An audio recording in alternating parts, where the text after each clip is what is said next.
ভারতের লেখা সোনালী সুদিন বইটা পড়ে দেখো বাবা, আহমদের মুহাম্মাদের গাড়ি যাওয়ার কথা সকাল 8টায়, সেই গাড়ি যায় রাত 7টায়। বাবু লালমোহনও কান্দে, ওরূপে পলাশও কান্দে। বাবু লালমোহন বলে, আহমদ রে, জীবনে আমি এতদিন এমপি মন্ত্রীর দায়িত্ব পালন করছি রে কলিজা, কোনদিন তোদের মতো ভালো মানুষ পাই নেই। বাজান আমি তোদের সহযোগিতা করব, কারণ ওই স্টেজে আমি ছাড়া কেউ যাইতে পারবে না। আমি স্টেজে উঠিয়া সর্বপ্রথম মাইক্রোফোন হাতে নিয়ে ডিক্লার দিব, সুধীমণ্ডলী, সুদূর গুজরাট শহর থেকে আমার নির্বাচনী এলাকা, ওখান থেকে 2টা যুবক আসছে রঙ্গিলা রসুল বইয়ের লেখককে পুরস্কৃত করার জন্য। এ আমার দিনাজপুরের কলিজার টুকরা ভাইরা রে, তোদের যদি এই বুকটা ফাইরা দেখাইতে পারতাম গো, আমার জীবনে যতবার এই ওয়াজটা করছি আমি নিজের চেক দিয়ে রাখতে পারি নাই। কেন আমি গুনাহগার, গুজরাটে আমার জীবনে 5 বার গেছি বাবা। আহমদ আর মুহাম্মাদের কবরের কাছে যদি এখনো দাঁড়ানো যায় রে, সেই গুজরাটের আহমদনগর তাদের 2 ভাইয়ের নামে, ওই মসজিদের পাশে 2টা কবর আছে বাবা। এখনো ওই কবরের দিকে মনে হয় জান্নাতের খুশবু আসে গো বাবা। 2টা হাসনা হেনা গাছ আছে, রাত্রে তাদের ওই গাছের থেকে এত ঘেরান বের হয়। আহমদ আর মুহাম্মদ আগের থেকে প্রিপারেশন নিয়ে বসে আছে। ভাই আহমদ রে যখনই আমি আক্রমণ করব, ডাইন দিকে তুই করবি বাম দিকে।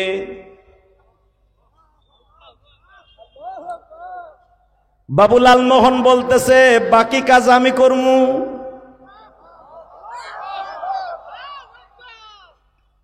আহমদ আর মুহাম্মদ এক হাতে ফুলের মালা, আর এক হাতে অস্ত্র,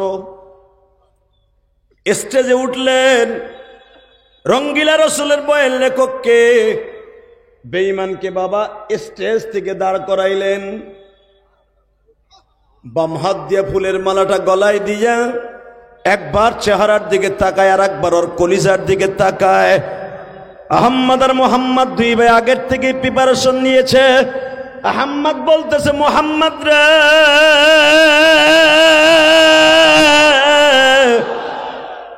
সুযোগ যায় রে বাবা, তোমাদেরও সুযোগ যায়, সুযোগ যায় রে বাবা। এবার আওয়াজ দিও দিনাজপুরের মুসলমানেরা। আহমদ বললেন, মুহাম্মদ রে, নারে তাকবীর। আহম্মদের দিক দিয়া, মোহাম্মদের দিক দিয়ে আমার বাপের বানানো কথা না, 1962 সাল বাবা। আহম্মদ আর মোহাম্মদ এই বেঈমানরে স্টেজের মধ্যে ফেলাইয়া কুত্তা যেমনে মারে সেইভাবে মারলো। বাবু লালমোহন পিছনের থেকে শয়তানের চুল এইভাবে ধরিয়া, ব্রিটিশ পার্লামেন্ট থেকে অর্ডার আসলো বাবা, আহম্মদ আর মোহাম্মদ অ্যারেস্ট হয়ে গেল। পড়িয়ে দেখো 17 মে আহম্মদ আর মোহাম্মদের রোজ শনিবার তাদের 2 জনের ফাঁসির কাষ্ট করা হইল বাবা। ইরফান নামে একজন উকিল দেখবেন, ইরফান বিন সালাম। ইরফান বিন সালাম নামে সেই দিল্লি থেকে একজন উকিল দাঁড়ায় গেল তাদের পক্ষে। আহম্মদ আর মুহাম্মাদের পক্ষে কোন উকিলও দাঁড়াইতে সাহস পায় না। ইরফান বিন মুহাম্মদ নামে আল্লাহর এক বান্দা দাঁড়াইল। দাঁড়ায় আহম্মদ আর মুহাম্মাদের কাছে সাক্ষী আনতে গেল। আহম্মদ রে, ব্রিটিশের আইন আছে কি, যদি কোনো সন্তান তার বাবাকে মেরে ফেলার কারণে অথবা বাপরে কেউ মেরে ফেলার কারণে যদি সন্তান রাগের মাথায় ওই হত্যাকারীরে হত্যা করে, তার ফাঁসি হয় না, যাবজ্জীবন হয়। এটা হলো ব্রিটিশের আইন। তো আমার নবী হলো আমাদের আব্বা, আমার নবীরে গালি দিছে, রাগ হইয়া তোরা ওরে হত্যা করছো, এজন্য তোরা যদি স্বীকার করো যে রাগের মাথায় মারছি, তোকে ফাঁসি হবে না। বাজানরা, আহম্মদ আর মুহাম্মাদের মাকে গুজরাট থেকে জরুরি ভিত্তিতে বাবা স্পেশাল বিমান দিয়া দিল্লি আনা হইল। আপনাদের জানা আছে বাবা, আহম্মদ আর মুহাম্মাদের মা জরুরি ভিত্তিতে বাবা যেই গোশত খাইতে চাইছে সেই গোশত দিয়া বাবা আহম্মদ আর মুহাম্মাদের মা রুটি বানাইয়া এইরকম ছোট্ট ছোট্ট 2টা লোকমা পাহায়া বাজান জেলখানার রডের ভিতর দিয়ে মা দুই ভাইরে খাওয়ায় আর বলে আহম্মদ রে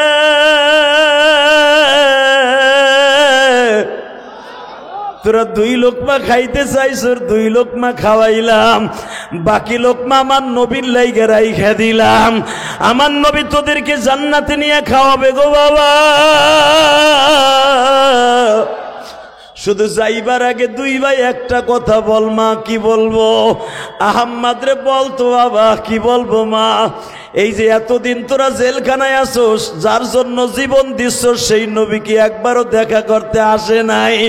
আহম্মদ আর মুহাম্মদ চোখের পানি ফেলাই আবার মুস্কি মুস্কি হাসে আর কয় মা প্রতিদিন যখন জেলখানায় মা যখন দাঁড়া যাইতাম তাহাজ্জুদ নামাজের মধ্যে মা স্বপ্নের ভিতরে আমার নবী প্রতিদিন 2 ভাইয়ের সাথে দেখা করতে আসতো মা। মা গতকালকে রাত্রে আমার নবী 2 হাত বাড়ায় বলে গেছে আহম্মদ চিন্তা করিস না, তোদের ফাঁসির মঞ্চের কাছে দাঁড়িয়ে থাকবো। জোরে জোরে জোরে জোরে জোরে জোরে। আল্লামা দিলওয়ার হোসেন সাইদিকে যেদিন ইঞ্জেকশন পেশ করে বাবা শহীদ করবে, ওদিন তার জীবনের একটা কত হাসি দেখছিলেন বাবা, কত মিষ্টি হাসি। ওই হাসির মধ্যে প্রমাণ করে হয়তো চোখে চোখে আজরাইলকে আর আমার নবীরে দেখতে পারে গো বাবা। কারণ শহীদরা সারা জীবন আমার নবীরে চোখে চোখে মৃত্যুর 40 দিন আগে দেখে বাবা। দীপ্ত কণ্ঠে একটা আওয়াজ শুনতে চাই গো। আহম্মদ আর মুহাম্মদ বলতেছে মা গতকালকে রাত্রে আমার এতিম নবীর সাথে আমাদের দেখা হয়েছে মা। আমার নবী বলছে ফালা তাখাফ ওয়ালা তাহজান, চিন্তা করবি না, ভয় পাবি না। আমি নবী আমার 4 জন খলিফা আমার হাসান হুসাইনকে নিয়ে ফাঁসির মঞ্চের কাছে দাঁড়িয়ে থাকবো। আহম্মদ আর মুহাম্মদের মা কান্দে আর বলে আহম্মদ রে বাবা। শহীদরা যখন শাহাদাতের তামান্না লইয়া মাঠে নামে তখন তাদের দোয়া কবুল হয়। আলহামদুলিল্লাহ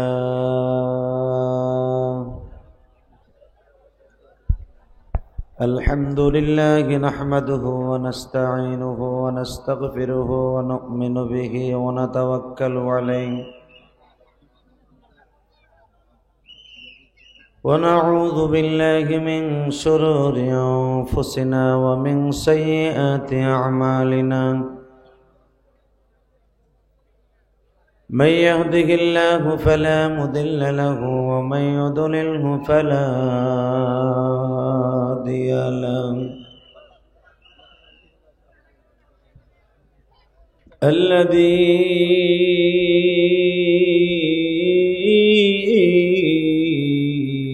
أرسل رسوله بالهدى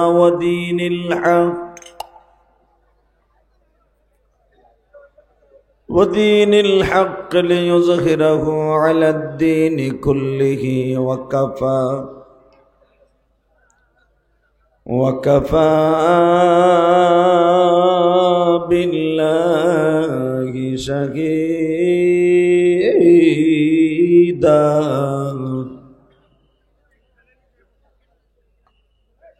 أما بعد فقد قال الله تبارك وتعالى فأعوذ بالله من الشيطان الرجيم.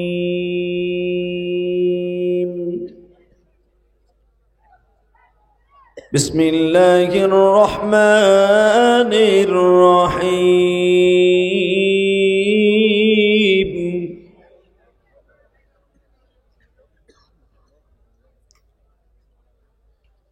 لقد كان لكم في رسول الله أسوة حسنة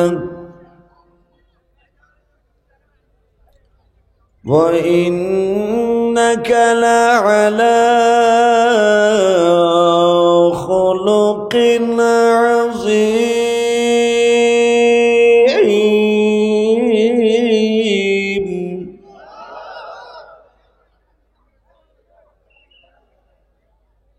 يا أيها النبي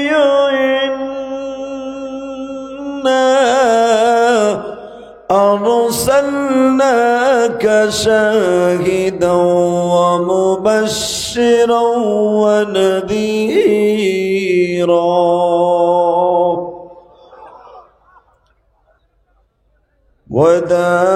وداعيا إلى الله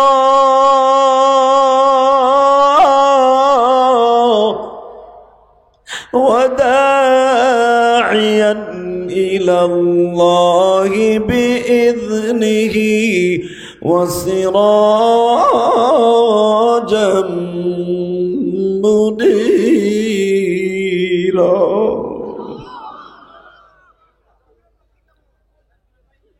فلا وربك لا يؤمنون حتى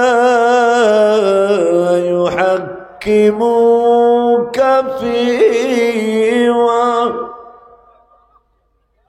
فيما شجر بينهم ثم لا يجدوا في أنفسهم حرجا مما قضيت ويسلموا تسليما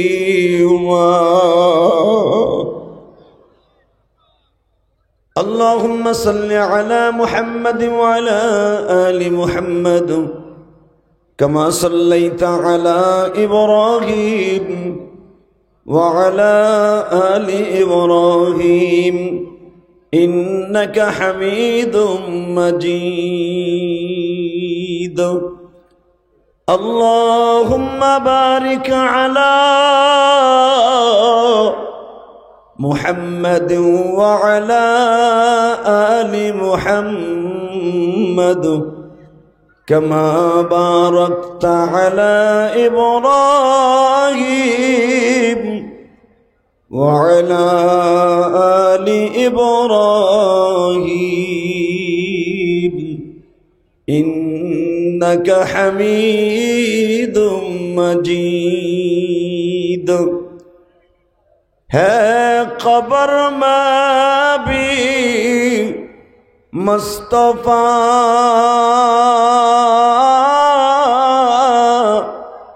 رو رو کے آنکھ بہی کہتے تھے رجح شمیا امتی یا امتی لا الہ الا اللہ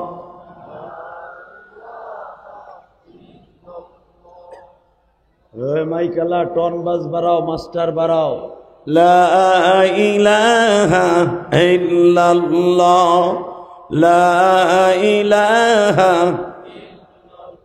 দুই মাউতে একসাথে আওয়াজ দাও লা ইলাহা জোরে লা ইলাহা कोई जाएगा जहन्नम में कोई जाएगा जन्नत में कोई जाएगा जहन्नम में कोई जाएगा जन्नत में हम दौड़ेंगे नबी जी के पीछे ला इलाहा जोरे ला इलाहा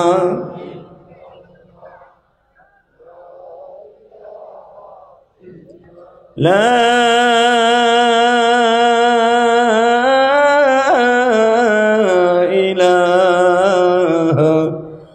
इल्लल्लाह मुहम्मदुर रसूलुल्लाह সাল্লাল্লাহু আলাইহি ওয়াসাল্লাম কলবে জোরে একটা ধাক্কা হবে আল্লাহ আল্লাহ আল্লাহ আল্লাহ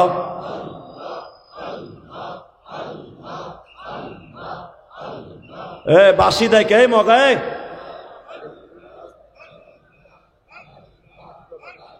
না কোনো বাঁশি চলবে না আল্লাহ আল্লাহ আল্লাহ।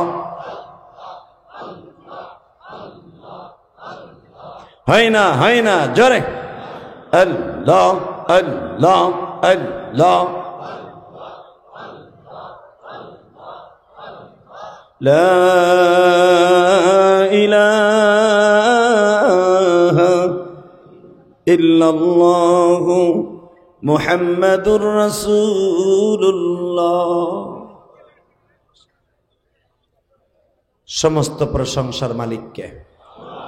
আরে আল্লাহ নাম আসতে নিয়েন না, সব শক্তি দিয়ে আল্লাহকে দেখাই দেন তো, আল্লাহ তুমি শক্তি দিছিলে, তোমার একটা ডাক দিছি একসাথে। সমস্ত প্রশংসা সমস্ত প্রশংসার মালিককে। 1 মিনিট 13 সেকেন্ড টাইম দিলাম, থাকবি না ভাগবি সিদ্ধান্ত না পিছনে। ভলান্টিয়ার লাডিকো,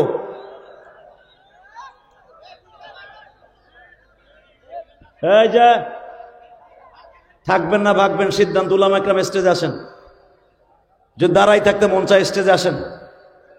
একটা লোক দাঁড়াই থাকতে পারবে না, একটা লোক।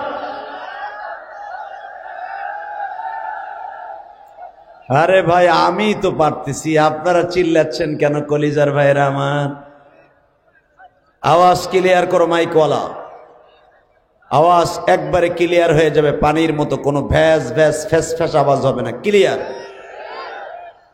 একসাথে বলতে হবে, সমস্ত প্রশংসার মালিককে। দুই হাত উঁচু করে বলতে পারবেন? একসাথে উঠবে, রেডি? সমস্ত প্রশংসার মালিককে। নামান হাত। আবার উঠবে। সব কাজের শুরুতে কার নাম নেবেন? খানা খাওয়ার সময়, পানি খাওয়ার সময়, সুদ খাওয়ার সময়। সুদ খাওয়া হালাল না হারাম? এই যে কলিজার ভাইরা, যুবকরা বলবি না? এই স্কুলের বারান্দায় যারা দাঁড়িয়েছে, সব প্যান্ডেলের ভিতর অনেক জায়গা আছে, যারা প্যান্ডেলের ভিতরে বসবে আল্লাহ তাকে পরীক্ষায় ভালো রেজাল্ট করার তৌফিক দান করবা। আল্লাহ ওদের মা বাবাকে মাফ করে দিবা। আর যারা আমি মুসাফিরের কথা না শুনবে, বিচার তোমার কাছে দিলাম। কি বিচার দেব? লুলা বানাই ভালো। আল্লাহ ওদের হেদায়েত নসিব করে, জোরকানা আমিন। দাদা ভাইরা বসবেন না আপনারা? স্টেজে জায়গা আছে তো, পিছনে যান না, যান কলিজার ভাইরা আমার, যান। আল্লাহ কবুল করেন, জোরকানা আমিন। এই যে লাইটটা মারে কে দেখো তো।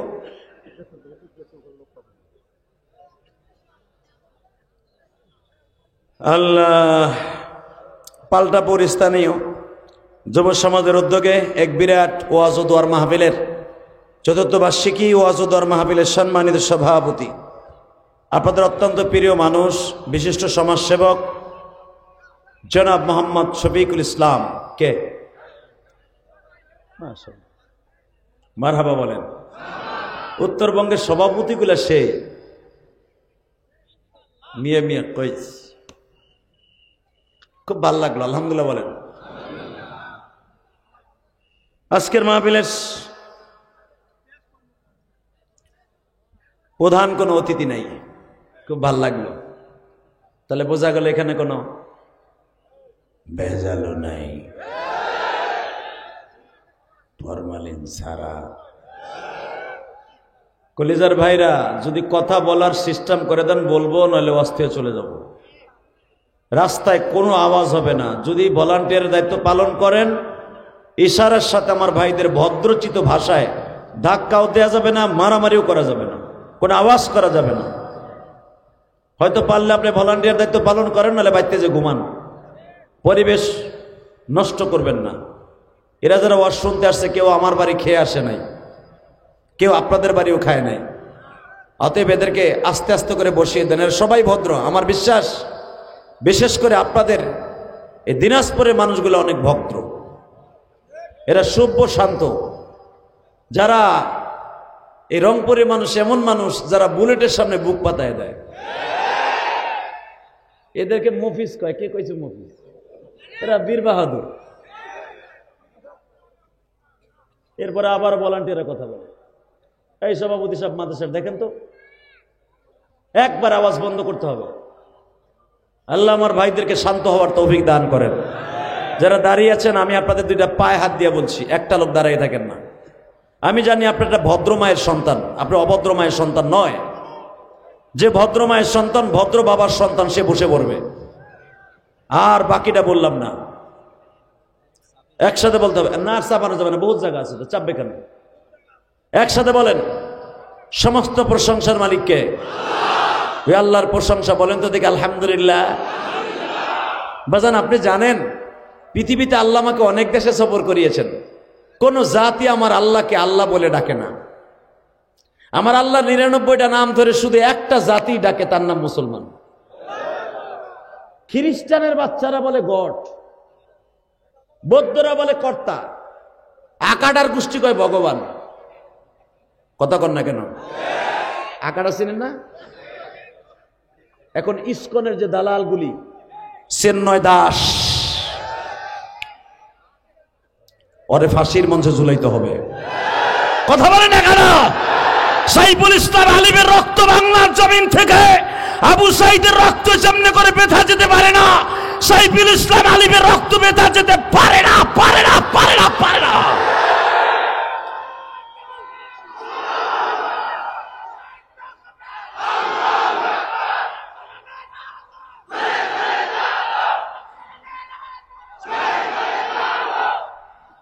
মারহাবা। এই এর সাথে একটা শব্দ অ্যাড করো আমার কলিজার ভাই। মুসলমানের রক্ত বেথা যেতে পারে না, শহীদ আলিবের রক্ত বেথা যেতে পারে না। বাংলাদেশে শহীদ আলিবের খুনিদের জায়গা হতে পারে না, পারে না। মুসলমান জীবন দিতে শিখেছে আল্লাহর জন্য। এই সাইফুল ইসলাম আলিবের ইতিহাস জানেন? এ লড়তো শুধু মাজলুম জনগণের পক্ষে।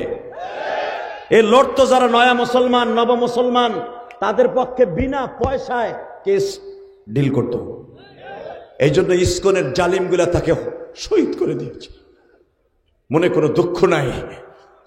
তবে যেই চেন্নাই দাসকে, ইসকনের সভাপতিকে ধরা হয়েছে, এই আকাড়া বেঈমানকে ফাঁসির মঞ্চে ঝুলাইতে হবে। আওয়ামী লীগ করো, বিএনপি করো, জামাত করো, জামাত ইসলাম করো, ইসলামী আন্দোলন যেটা মনে চায় সেটা করতে পারো, জাতীয় পার্টি করতে পারো। আমার মুসলমান ভাইয়ের রক্ত যদি এবার বেথা যায়, এক একটা করে ছাত্রদেরকে তারা সবাই দিবে, কোনো সন্দেহ নাই।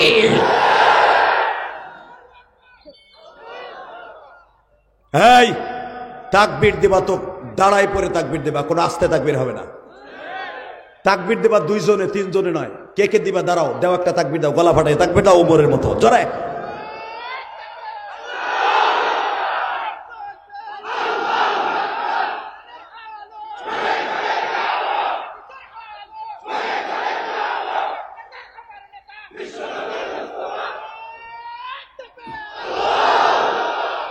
বারাকাল্লাহু ফি হায়াতি যুরকান মারহাবা।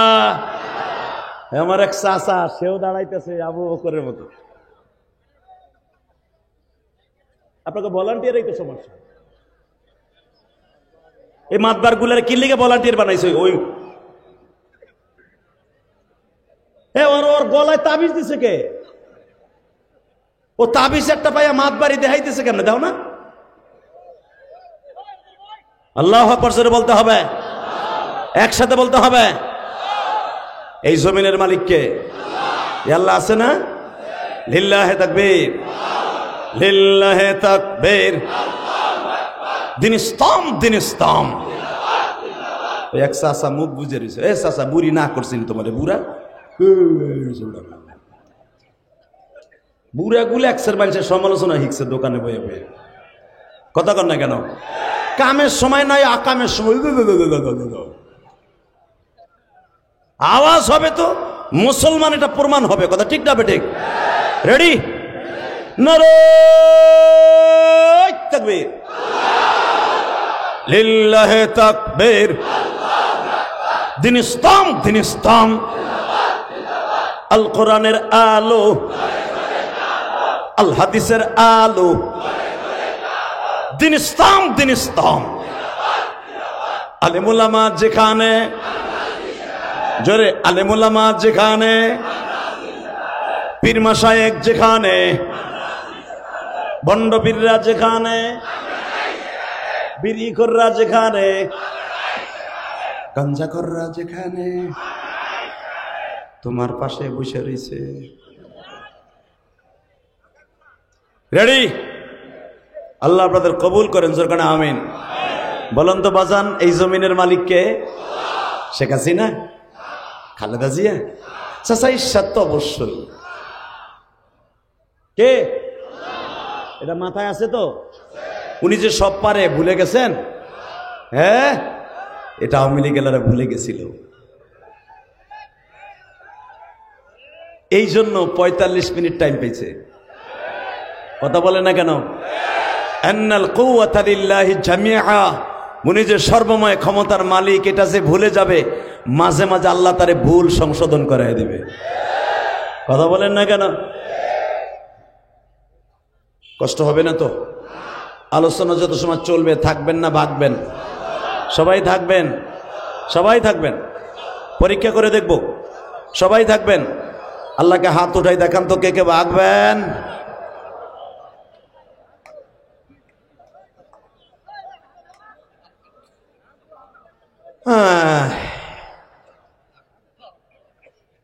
জোরকান মারহাবা। থাকবেন তো সবাই? আমি আপনাদের সম্মুখে কোরআন শরীফ থেকে কয়েকটা আয়াত তেলাওয়াত করেছি। শুধু একটা আয়াতের তাফসির করে একটা আয়াতকে সামনে নিয়ে কথা বলে বিদায় নেব ইনশাআল্লাহ। কোরআন শরীফ হলো আটলান্টিক মহাসাগর। আমার আগে যে হুজুর ওয়াজ করেছেন, অত্যন্ত সুদক্ষ এবং শরীরত কণ্ঠ, উদীয়মান তরুণ বক্তা নয়, উনাকে বলা হয়েছে উদীয়মান তরুণ বক্তা। কে বলেছে? ওনার বয়স তো অনেক। হযরত আল্লামা মাওলানা আব্দুল গফফার কাসিমি, বারাকাল্লাহু ফি হায়াতি, জোরকান মারহাবা। সুন্দর জ্ঞান করে আলোচনা করেছেন, ইলম আছে। বাংলাদেশে ভাই সুর থাকলেই তারে বড় বক্তা বানাই দেওয়া যায়, ধাক্কায়া, কলা গাছের মতো ধাক্কায়া। হালাকে তার সে জানেও না যে মোজারে বানানোর কায়দাটা কি। ফুইলা ফুইলা কোন সিগা তাও জানে না, নাহুস সরাবের কোনো ধারও ধারে না। সে আলেম হয়ে গেছে, সে মোটামুটি কণ্ঠ ভালো আছে, বক্তা হয়ে গেছে। আমরা তো আমাদের সামনে ওয়াজ করলে বুঝি, আমাদের সাথে যারা ওয়াজ করে তাআল্লুক রেখে বুঝি যে কার ভিতরে এলেম আছে, কার ভিতরে নাই। আপনাদের আগের বক্তার ভিতরে অনেক এলেম আছে। তার আগের বক্তা যিনি, উনি 3 নাম্বার বক্তা। আপনারা বলেন উনি 3 নাম্বার বক্তা না, উনি প্রধান বক্তা। ওনার ভিতরে প্রচুর এলেম আছে, আলহামদুলিল্লাহ বলেন। খালি এলেম ছাড়া যদি এই মাঠে কেউ আসে, সেটা হলো আমি চান্দু। আল্লাহর শুকর, আমি 3 জনের বক্তব্য শুনেছি, আলহামদুলিল্লাহ বলেন।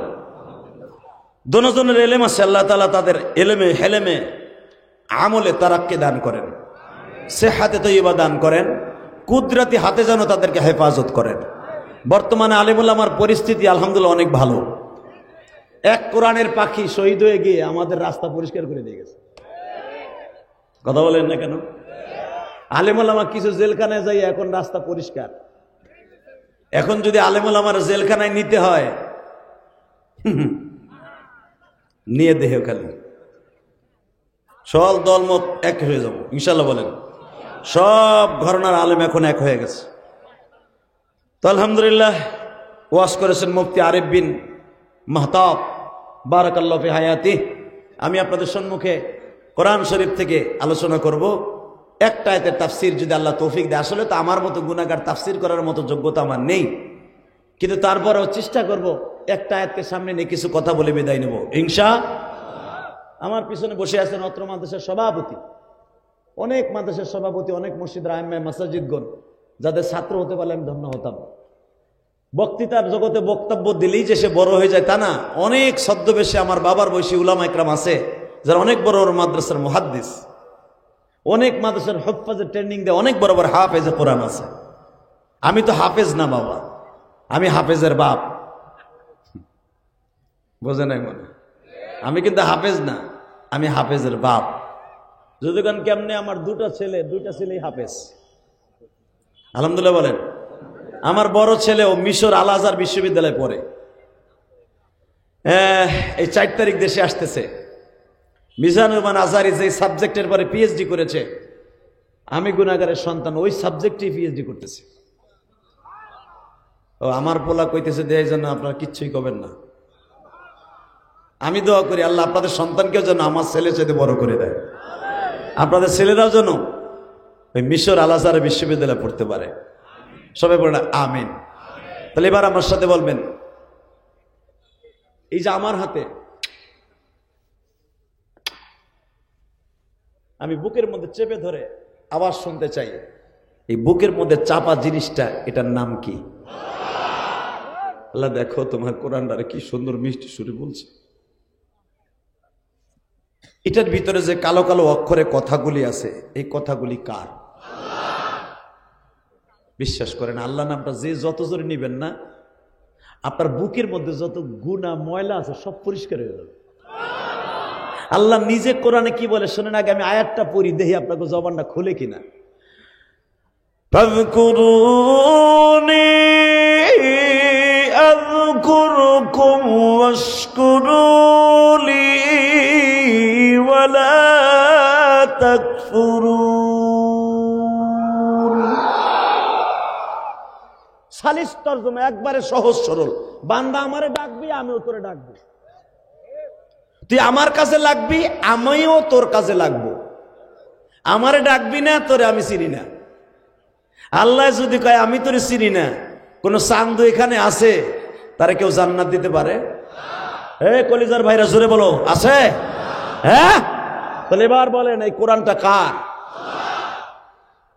যদি আপনি কোরআনকে জিজ্ঞেস করেন কোরআন তোর বাড়ি কই, উনি নিজেই জবাব দিবে, বাল হুয়া কুরআনুম মাজিদুন ফি লাওহিম মাহফুজ। যদি জিজ্ঞেস করেন তুমি কি আমার কাছে রাত্রে আসছিলা না দিনে আসছিলা, কোরআন উত্তর দিবে, শাহরু রমাদান আল্লাযী উনজিলা ফীহিল কুরআন। আমি আসছিলাম পবিত্র রমজান মাসে, লাইলাতুল কদরি খায়রুম মিন আলফি শাহর, ইন্না আনজালনাহু ফি লাইলাতুল কদর। আমি দুনিয়া আসছিলাম কদরের রজনীতে। যদি জিজ্ঞেস করেন আসছিলা কি লেগা, ইমামতি করার লেগা না তাবিজ লেখার লেগা, উনি জবাব দিবে হুদাল লিন-নাস ওয়া বাইয়িনাতিন মিনাল হুদা ওয়াল ফুরকান। আমি ফুরকান, আমি আসছিলাম, আমি কোরআন আসছিলাম তোমাদের হেদায়েতের লেগা। যারা আমারে হেদায়েত মনে করবা সে জান্নাতে চলে যাবা, আর যে আমারে গজব মনে করবা সে জাহান্নামে যাবা। সালিস তরজমা। এখন বলেন, এই কোরআনের জন্য যদি কখনো জীবন দিতে হয় রাজি আছেন না নাই? আছেন? আছেন? তাহলে বিগত সরকার 15টা বছরই খালি জেকের গায়ে গেল তাসবিহ হতে নিয়া, সব ক্ষমতার মালিক জনগণ। কথা কন না কেন? সব ক্ষমতার মালিক কি জনগণ? আস্তে কথা কবেন না, কে? জোরে বলেন, কে কে কে কে? সব ক্ষমতার মালিক আল্লাহু লা ইলাহা ইল্লা হুয়াল হাইয়ুল কাইয়্যুম লা তা'খুযুহু সিনাতুন ওয়া লা নাওম তাবারাকাল্লাযী বিয়াদিহিল মুলক ওয়া হুয়া আলা কুল্লি শাইইন কাদির। কোরআন তেলাওয়াত শুনে আল্লাহু আকবার বলবেন, জীবনে হার্টের রোগ হবে না। বইয়া থাকেন না চুপচাপ। ওয়াজটা পাইছেন বছরে একবার, শুনছি এই মাঠে সুপারস্টার বক্তাগুলো আনা হয়, সব মাঠে আমাদের মতো বক্তা আনতে পারে না। আনছে গনিমাত মনে করে, একটা রাত্রি তো কষ্ট করবেন চাচা, হাক করে তো রয়েছেন, কই মাছ গালের মধ্যে যাইব। গালডার হাক না করে আওয়াজ দেন, জান্নাতের টিকিট এখান থেকে পেয়ে যাবেন। বলেন তো আল্লাহু আকবার। তাহলে কোরআনের জন্য জীবন দিতে হলে রাজি আছেন না? যারা বলবে সব ক্ষমতার মালিক জনগণ, জনগণে পারল না আপনাকে ভারত যাওয়া ঠেকাইতে? কথা বলেন না কেন? জোরে কন। এবার একসাথে বলতে হবে, জীবন যাক আর থাক, কোরআনের বিরুদ্ধে যদি কেউ কথা বলে জীবনের বিনিময়ে তারে পিটাই লুলা বানায় ফেলাবো। রাজি আছেন না নাই? রাজি আছেন না নাই? কে কে রাজি আছেন? আল্লাহকে দু হাত তুলে দেখায় দাও।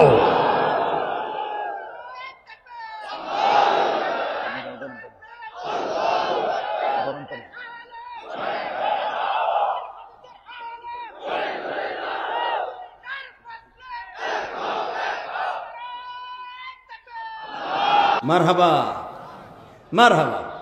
তুমি দাড়িটা রাখো না কেন? ইনশাল্লাহ বলেন। ওর দাড়িটা রাখলে আমার মন বলে আর ইমানের স্পিরিট আরো বেড়ে যাবে। ইসলামের কর্মীগুলি কেন যেন মনে হয় এরা জান্নাতি একটা গোলাপ ফুল। মারহাবা বলেন। আপনাকে মন খারাপ, চেয়ারে যারা বয়ে রয়েছে চাচাগুলা কোনো কিছুই কয় না। মাঝে মাঝে একটু সুবহানাল্লাহ কইেন, কামে লাগবো। বলে চাষি যদি জিগায় সবাই চিল্লে গলা ভাঙছে, তোমার গলা ভাঙ্গা না কে? যদি কোন যে আমি একবারও সুবহানাল্লাহ কই না, চাষির হাতে ঠোন্না খাবেন খেতার মধ্যে বইয়া। একসাথে বলবেন, যতদিন বাঁচবো কোরআনকে ভালোবেসে বাঁচবো, যতদিন বাঁচবো আমার প্রিয় হাবিবকে ভালোবেসে বাঁচবো। ইনশা ইনশা। একটা রেহালা নেন, কোরআন শরীফ নিচে পড়ে রয়েছে, এটা কেমন হলো? টেবিলটা এত নিচে আনছেন কেন? না একটা বালির দেন, রেহালা নেন। খামোশ। আচ্ছা, এই কোরআন যার পরে নাজেল হয়েছে, মানুষটা খারাপ না ভালো? বিশ্বাস হয় না? শোনেন আমার নবী কি সুন্দর মানুষ। আল্লাহ নিজে কি কয় শোনেন। পৃথিবীর কোন নেতার চরিত্রের গ্যারান্টি আল্লাহ দেন নাই। আল্লাহ তার শানে কোরআনে কি বলে, জীবনে এত জোরে কোনোদিন আওয়াজ দেন নাই, এই আওয়াজটা এখন দিবেন। রেডি? وَإِنَّكَ لَعَلَى خُلُقٍ عَظِيمٍ।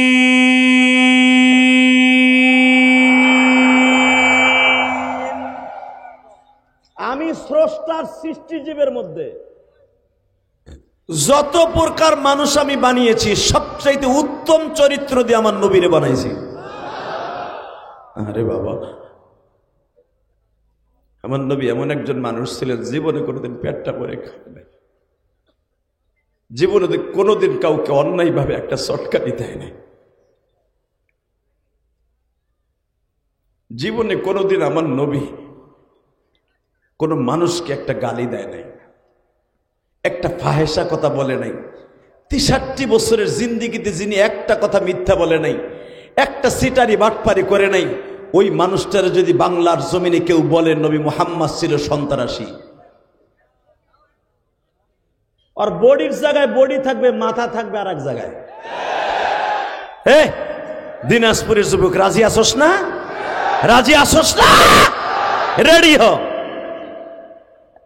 যার চরিত্রের গ্যারান্টি দিয়েছে আল্লাহ, যাকে এইভাবে আল্লাহ ডাক দিয়েছে, শোনেন কোরআনে কি বলে, ইয়া আইয়ুহান নাবিয়্যু ইন্না আরসালনাকা শাহিদাও ওয়া মুবাশশিরাও ওয়া নাযীরা।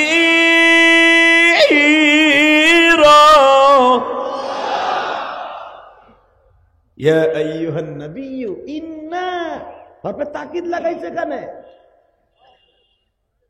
শাহিদাও ওয়া মুবাশশিরাও ওয়া নাযীরা। অবশ্যই আমার নবী সাহেব, বাশের, পৃথিবীর শ্রেষ্ঠ চরিত্রের অধিকারী। ওয়াকাফা বিল্লাহি শাহিদা, কেউ সাক্ষ্য না দিলে আমি নিজে সাক্ষ্য দিয়েছি। যে সাক্ষ্য দিচ্ছেন সে কে? ওয়াদাইয়ান ইলাল্লাহি বিইذনিহি ওয়া সিরাজাম মুনীরা। উনি যখন ডাক দিবে অন্ধকার থেকে আলো হয়ে যাবে। তাহলে বোঝা গেল নবীর রাজনীতি হলো আলোর রাজনীতি। আর নবীর জিন্দেগি ছাড়া, নবীর রাজনীতি ছাড়া যত রাজনীতি আছে এগুলো সব হলো শয়তানের রাজনীতি। এটা আমি বলি নাই, কে বলেছে? ওই আল্লাহর চিনেন না? চিনেন? এই যে জোরে কয় না, সাহস নাই মনে। আর চিনি, উনি আমার মালিক, উনি আমারে পালেন, উনি আমারে খাওয়ান, উনি আমারে সুস্থ রাখেন, উনার চিনি না মানি? উনি 24 ঘন্টা লা তাখুযুহু সিনাতু ওয়ালা নাওম, আমার এমন ভাবে দেখশন করে, উনি একটা সেকেন্ডের লেগে জিমটিও মারে না। মুসা পয়গম্বর সূরা তুরের তাফসিরে দেখবেন, মুসা পয়গম্বর আল্লাহর সাথে কথা বলতে যে বলে, আল্লাহ এটা কথা জিগাই তোমারে। আল্লাহ কয়, তুই যা জিগাবি আমি জানি। আল্লাহ সুবহানাল্লাহ যারা আসতে কয়, বাড়ি ঘর তুমি চিনো। এইবার মনে জোর হইব যখন কইছে আল্লাহ বাড়ি ঘর চিনে। আল্লাহ তো শেখ হাসিনার মতো না, জানে চিনে না। রেডি? আল্লাহ তোমার একটা কথা জিগাই, আল্লাহ কয় তুই যা জিগাবি আমি জানি। উনি জানে কি জানে না? জানে। শোনেন, তাও আল্লাহ করেন, আল্লাহু সামিউম বাসির, আল্লাহু খবীরুম বিমা তা'মালুন। আমি জানি অন্তরে কি আছে, তাও জানি। আল্লাহ যদি জানো তাহলে তুমি বলো তো কি বলতে চাই। মুসা তুই তো জিগাবি, আল্লাহ তুমি না ঘুমাইয়া দেশ চালাও কেমনে? তুমি নিজে কইছো লা তাখুযুহু সিনাতু ওয়ালা নাওম। আমি তো ঘুমাই না, আমি একটা সেকেন্ডের জন্য তন্দ্রাও মারি না। তাহলে তুমি বাঁচো কেমনে? আমি মুসা একদিন না ঘুমাইলে আমার বাইরে ধরে মারি, বউরে ধরে মারি, আমার বাইক না লুত নবীরে ধরে পিডাই। হ্যাঁ রে, কোন জ্বালায় বললাম, এই মোড়া বেড়া তুই এলি করতে আবার এত ডিস্টার্ব দিনাজপুরে আইয়া। যাক, আপনারা তারপরও খুব ভালো, জোর করেন মারহাবা বলেন তো আল্লাহু আকবার।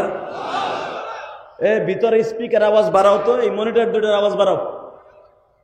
তোমার ভিতরে আওয়াজ নাই কে? বাইরে ফাটতাছে, এই দুটোর আওয়াজ দাও। আল্লাহ, শুধু একসাথে বলবেন, একবার ই বন্ধ থাকবে, ইকো বন্ধ থাকবে।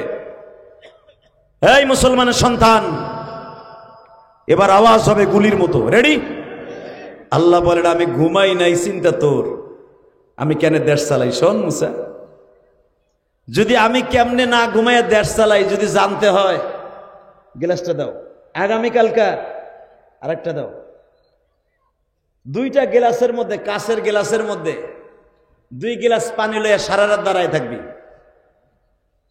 থাকলাম। সকালবেলা গ্লাস দুইটা একবারে পানি ভর্তি তোরে সিনাইনে নিয়ে আসবি। মুসা আলাইহিস সালামকে এটা কোনো ব্যাপারই না। তো ঠিক আছে, দাঁড়াই থাক। বাসন্দে আল্লাহর পয়গম্বর দুটা গাছের গেলাস এইভাবে নিয়ে দাঁড়িয়ে আছে, অথবা সিনা বর্তনের 2টা গিলাস হাতে নিয়ে দাঁড়িয়ে আছে গো। রাত 1টা 2টা 3টা 4টা বেজে গেছে। কখন যে চোখে ঝিমটি এসে গেছে ঘুমের, ঘুম আসার সঙ্গে সঙ্গে হাতের থেকে গিলাসটা পড়িয়া ভেঙে গেছে। মুসা পয়গম্বর লাফ দিয়ে দাঁড়াকে, আহা 2টা গিলাসের পানি চাইলো আল্লাহ, তাও দিতে পারলাম না, তাও একটা ভেঙে গেল। যাও গা, আল্লাহ তো উনি রহমখালী, ওনারে বুঝ দিয়ান যাবে, একটাই লইয়া যাই। এবার আওয়াজ দিয়েন, একটা গিলাস লইয়া আল্লাহর কাছে গেছে, তুরে সিনিয়াই নে। মুসা আর একটা কই, তুই দেখলাম দাঁড়াই রয়েছে সারা রাত, একটা লইয়া 2টা লইয়া। কই তুমি তো সবই জানো কেমনে কি হইছে, আবার জিগাও কিনলিগা, আমার লাগে মস্কারা করো না। আরে না রে মুসা, তোর প্রশ্নের উত্তর নিবি না? কে উত্তর কি? একটা লইছে, এর ভিতরে আবার উত্তর কি? তুমি আগে কও ঘুমাও না কেন? আমার আল্লাহ বলে, মুসা ঘুমাই না কে করি তো উত্তর পাবি। একটা রাত্র শুধু 2টা গ্লাস হাতে করিয়া দাঁড়াই থাকতে বলছি। কখন একটা ঝিমটি আসলো, কখন একটু তন্দ্রা আসলো, 1 সেকেন্ডে তন্দ্রা আসার সাথে হাতের থেকে পড়ে ভেঙে গেল গ্লাসটা। মুসা, আমি যদি 1 ঘন্টার জন্য ঘুমাইতাম রে মুসা,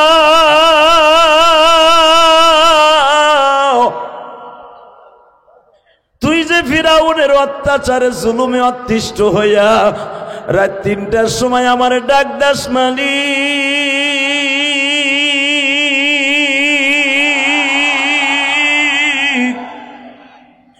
কত কষ্ট সইব মাওলা, কত কষ্ট সইব মাওলা। কোরআনের কথা, লিমা তুযুনানি ওয়া কাদ তা'লামুনা আন্নী রাসূলুল্লাহ। কত কষ্ট সইব মাওলা, বলে দাও না আমায়, সইবার মতো শক্তি দিও, ফেলে দিও।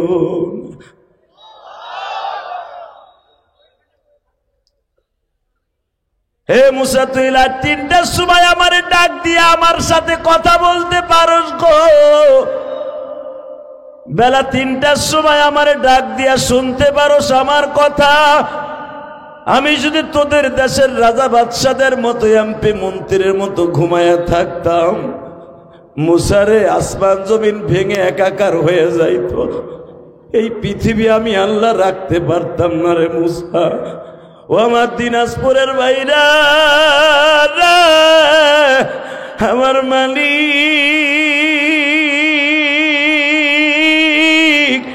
যেই কোরআনের পাখিটা জেলখানায় শহীদ হয়ে গেল বাবা,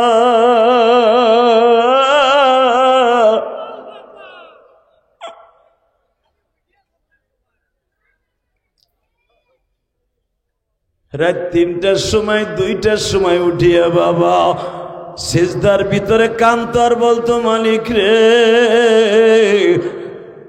তুমি ছাড়া আমার মাবুদ কেউ নাই, তুমি ছাড়া আমার মালিক কেউ নাই রে। আমার এই জেলখানাটা হইতাছে একটা কবরের মতো গর্ত।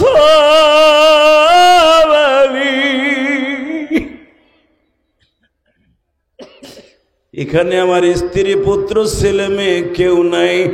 এদিকে হলো মাত্র ৩.৫ ফিট, এদিকে হলো বাবা ৬.৫ ফিট। এই ছোট্ট কুঠির মধ্যে আমি সারাটা রাত্র কাটাই। মাঝে মাঝে তোমার সাথে কথা বলতে চাই, তুমি আমার কথা শুনবানি। বাজান এইভাবে যখন কাঁদছে, এমন হয়েছে কোনো একদিন আল্লাহ পাক তার সাথে স্বপ্নে কথা বলছে।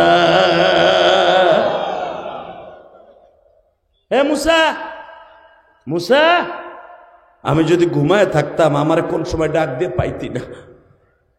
অতএব আমি ঘুমাই না মুসা, আমি আমার অসহায় বান্দাদের ডাকগুলো শুনি। যখন আল্লাহু আকবার। আমার এতিম নবী, আমার গুনাহ, আমার দয়ার নবী, আমার মায়ার নবী এমন একজন মানুষ, যখন রাত 12টা বেজে যাইতো ঠিক এই টাইমে রাত 10:30টার সময় আল্লাহ নবীকে এইভাবে ডাক দিতেন, ইয়া আইয়ুহাল মুযাম্মিল কুমিল লাইলা ইল্লা কলিলা নিসফাহু আও ইনকুস মিনহু কলিলা আও জিদ আলাইহি ওয়া রাত্তিলিল কুরআনা তারতিলা। আল্লাহু আকবার, জোরে বলেন। ও কালো সাদের মুরিদিনওয়ালা নবী, উঠেন না, আমি আল্লাহ একা একা বয়ে রেছি। কুমিল লাইলা ইল্লা কলিলা নিসফাহু আও ইনকুস মিনহু কলিলা। অর্ধেক রাত বউদেরকে দেন আর অর্ধেক রাত আমারে দেন। আসলে আপনাকে কষ্ট হয়ে গেছে। আমার ওয়াজও প্রায় 1 ঘন্টা হয়ে গেছে। সারা চলবে? টাটকা বিয়া, মিথ্যা কথা। এটা সারা তুমিও বইবা না, আমিও বম না। কথা ঠিক না? ঠিক জোরে কন। এই মুসলমানের পোলা, শুধু একটা কথার আওয়াজ দিতে হবে। যতটুকু সময় শুনবো আমলের নিয়তে শুনবো, ইনশা ইনশা। বলেন তো আল্লাহু আকবার। ওয়াজের মাঠে বসলে অনেকে আমাকে গালি দিয়ে বলতো, এখন বলে কিনা যায়, এখনো বলে কয় হুজুর স্টেজ উঠে রাজনীতি করে। বলে কি বলে না? যারা এই কথা বলবেন ওর জন্মের মধ্যে ভেজাল আছে। তো আমি কইতেছি, তুমি কথা কও কেন? আমি যা জিগাই তাই কইবা। আচ্ছা, কোরআনের মধ্যে রাজনীতি আছে না নাই? দেখেন, আমি এক একজন নবীর নাম নই, দেখেন তাকে চিনেন কিনা। আমার বাবা আদম, আমার আব্বা জান আদম। আপনার বাবা আদম না? এই লোকটার আব্বা কবেন না? যদি আব্বা না করেন আপনি তো মুসলমানই না। ঠিক না ঠিক? আব্বা কয়জন? জোরে কন, আরো জোরে, জোরসে বলো। আরে টাটকা মুসলমান রে, আব্বা বলে একজন, আব্বা 4 জন। কয়জন? আবার একজন। আমাদের আব্বা 4 জন। বলেন আজকে মুখস্থ করেন কয়জন? আল্লাহর ঘোষণাকৃত 4 জন। দেখেন, 1 নম্বরে আদম বাবা। সন্দেহ আছে? হ্যাঁ, আদি পিতা কে? এখন 2 নম্বর আব্বা শোনেন কোরআনে কি বলে, মিল্লাতা আবিকুম ইব্রাহিম হুয়া সাম্মাকুমুল মুসলিমিন।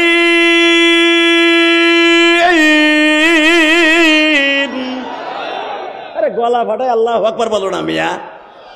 এই মুসলমানের পোলা, আল্লাহ নিজে বলেন মিল্লাত আবিকুম ইব্রাহিম হুয়া সাম্মাকুমুল মুসলিমিন। দ্বিতীয় নাম্বার, আব্বা তোমাদের ঘোষণা দিলাম আমি আল্লাহ জাতীয়ভাবে ইব্রাহিম। কে আমাকে জাতির পিতা বাংলাদেশের আরেকজন আছে? টাটকা বুয়া কথা, কথা কর না কেন? জাতির পিতা ইব্রাহিম, এটা আমি কইছি না কে কইছে? মাশাআল্লাহ, আল্লাহ। এরপরে গেল কয়জন? 3 নম্বরে হলো আউয়াদিল মুমিনিন, সমস্ত মুমিনের বাপ হলো আমার বিশ্বনবী। উম্মতে মুহাম্মাদের বাপকে বিশ্বনবী, তাহলে কয়জন হইল? জোরে কোন, আরো জোরে। এখন 4র্থ নাম্বারে যারে আপনি স্বীকার করবেন, না করলে আপনি জারুগা, কথা কন না। যে বেটার আপনি আব্বা কয়ে ডাকেন ছোট কালে তেহার দেখেন না, তুমি আমার ডেডি লাগে, ডেডি ডেডি টেডি ডাকো, ডেডিও তো আব্বা, কথা কন না কেন? আল্লাহ, তাহলে বাপ কয়জন হলো? মন থাকবো তো আজ থেকে মরার আগ পর্যন্ত। চান্দু চাচা মনে রাখবা, আব্বা 4 জন। কয়জন? জোরে কন। এখন যদি কন আমার আব্বা জানরে কেউ গালি দেয়, আমার নবীরে কেউ গালি দেয়, ওরে জায়গা রাখবো না।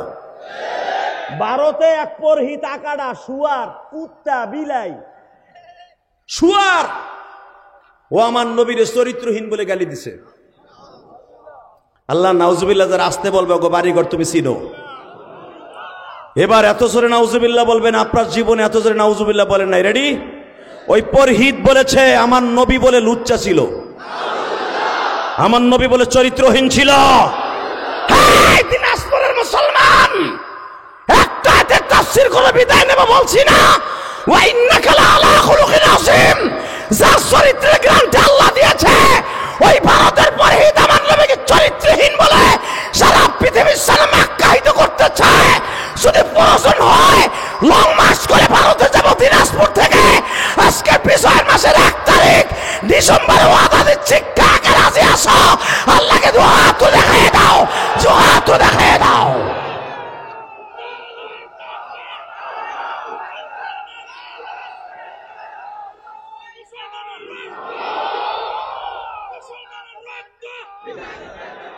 আল্লাহু আকবার সরে বলো।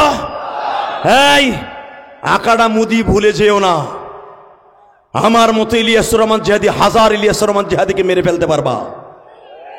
আমি জানি আমার পিছনে শত্রু আছে, কথা বলো না কেন?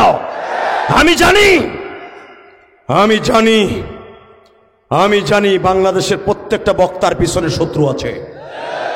এই জন্য বাংলাদেশের কোন সুপারস্টার বক্তা তার জবানকে বন্ধ করে রাখতে পারবে না। এই মুসলমানের সন্তান শুধু একটা আওয়াজ দিয়ে বলতে হবে, জীবনের বিনিময় হলো আমার নবীরে গালি দিল, রাস্তা রাখবো না। মোদি সাহেবকে বলতে চাই, অতি দ্রুত আপনি পরহিতকে ফাঁসির মঞ্চে ঝুলান। রাজি আছেন না নাই? রাজি আছেন না নাই? এই দাবি করা যাবে না? যাবে মিডিয়ার মাধ্যমে? এই ভুলে গিয়েছে চাচা মোদি, ভুলে গিয়েছে তার দেশে জন্ম নিয়েছিল আহমদ আর মোহাম্মদ। ভুলে গেছেন? 1962 সালে 17 মে ভারতে আমার নবীকে নিয়ে এরকম ঠিক একটা চরিত্রহীন বলে গালি দিয়েছিল। 1962 সালে 17 মে আমার নবীর বিরুদ্ধে একটা বই লিখেছিল, বইটার নাম দিয়েছিল রঙ্গিলা রসুল। যারা আমার বাবার বয়সী আছেন তারা বলতে পারবেন, AK-M ফজলুল হক গিয়েছিলেন ওই বিচারের কার্যকর দেখার জন্য। আমার বাংলাদেশ থেকে তাকে ইনভাইট করা হয়েছিল, শুধু দীপ্ত কণ্ঠে একটা আওয়াজ দিতে হবে। যখন আমার নবীর বিরুদ্ধে একটা বই লেখলো ভারতে, গুজরাট শহর থেকে,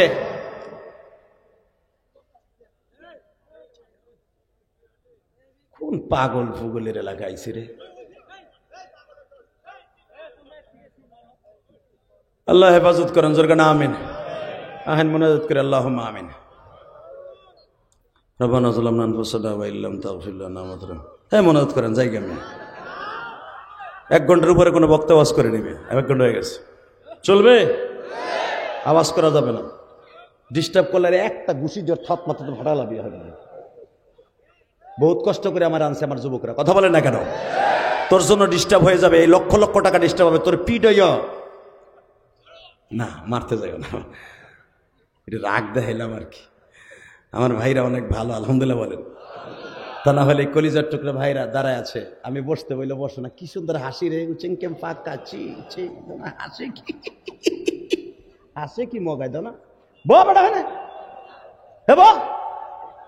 কপাল বোনা কোথাকার, আবার হাসে খারায় খারায় মই সেমরিকের মতো হাসে, লেডিস মার্কা অর্ধেক। আল্লাহ হেফাজত করে, আমি কষ্ট হইতেছে, আর মাত্র 10 মিনিট কথা বলবো। বাবা এই গভীর রাতে যদি একটু না হাসাই, আপনি তো ঘুমাবেন। ওই যে বুড়া চাচা বাতের ব্যথায় এমনি বুড়ির জ্বালা ঘুমাতে না, রাত বইরে কোহায় খেতার মধ্যে ওই বেটা বইছে ঠান্ডায়, এই বেটা কি আর একটু পরে না ঘুমাইয়া পারবো? অতএব একটু হাসির কথা বলতে হয়, বলেন তো আল্লাহ আকবার। আল্লাহ আছে না? ভারতের ভিতরে যখন রঙ্গিলা রসুল বলে একটা বই লেখলাক, মুসলমানের পোলা, ঠিক মুদি দোকানে চাকরি করতো দুইটা ভাই, পত্রিকায় আসলো আইন্দা কাল রঙ্গিলা রসুল কি কাতেব को इनाम দিয়ে जाएगी, দিল্লির মসজিদ में बैठ कर, দিল্লির মসজিদে বসে সচিবালয়ের ভিতরে তাকে পুরস্কৃত করা হবে, যে মুহাম্মদ কে সন্ত্রাসী বলেছে, চরিত্রহীন বলেছে, তারে পুরস্কার দিবে। হ্যাঁ নজুবিল্লাহ বোর খেতার মধ্যে যে কই হ্যাঁ না কইবা কে কইলি তো লস নাকি? নবীর অপমানের কথা শুনে নাউজুবিল্লাহ বললে হার্টের রোগ জীবনও হবে না, আপনার যৌবনের শক্তি কোনোদিন কমবে না। আমি আবার বলছি, যেদিন পেপারে চলে আসলো আইন্দা কাল রঙ্গিলা রসুল কি কাতায়েব को इनाम দিয়ে जाएगी, দিল্লি মসনদ में बैठ कर, দিল্লির মসনদে বসায় সচিবালয়ের ভিতরে মন্ত্রীদের সামনে, এমপিদের সামনে পুরস্কৃত করা হবে। সে রঙ্গিলা রসুল অর্থাৎ নবী মুহাম্মদ ছিল রঙের নবী, আমার নবী রঙের নবী ছিল।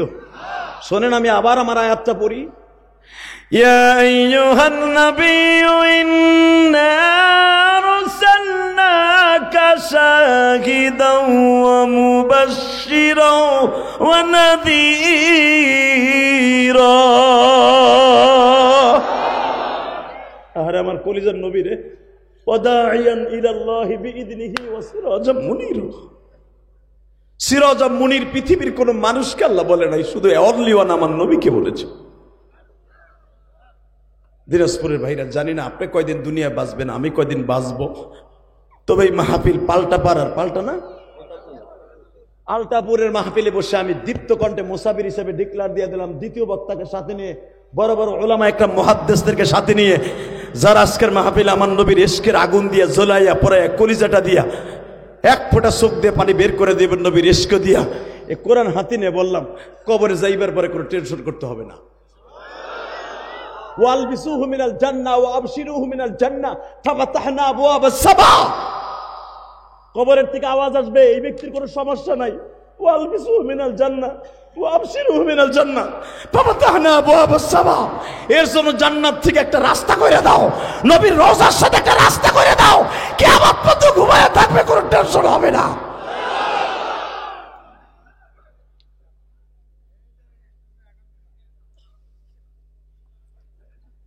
আশিকে রাসূল দুইটা পত্রিকায় পেয়ে দোকান থেকে বের হয়েছে, যে হিন্দুরা বলা বলি করতেছে আগামীকালকে রঙ্গিলা রসুলের বইয়ের লেখককে পুরস্কৃত করা হবে। বড় ভাইয়ের বয়স ছিল 18 বছর, ছোট ভাইয়ের বয়স ছিল 16 বছর। দুইটা ভাই গরিবের সন্তান, এতিম।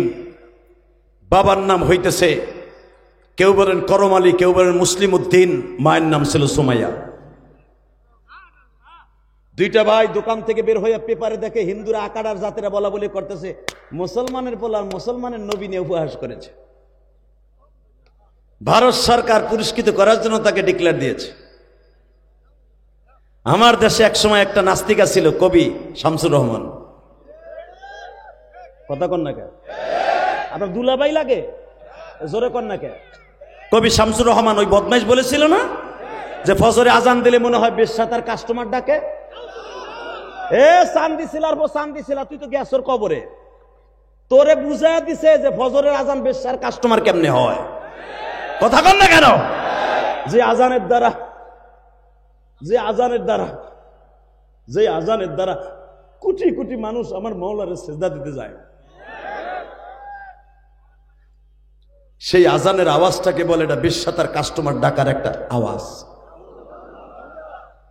তোমার কাছে তো বেশ্যার কাস্টমার মনে হবে, কারণ তুমি তো 24 ঘন্টা ওই এলেই হয়ে থাও।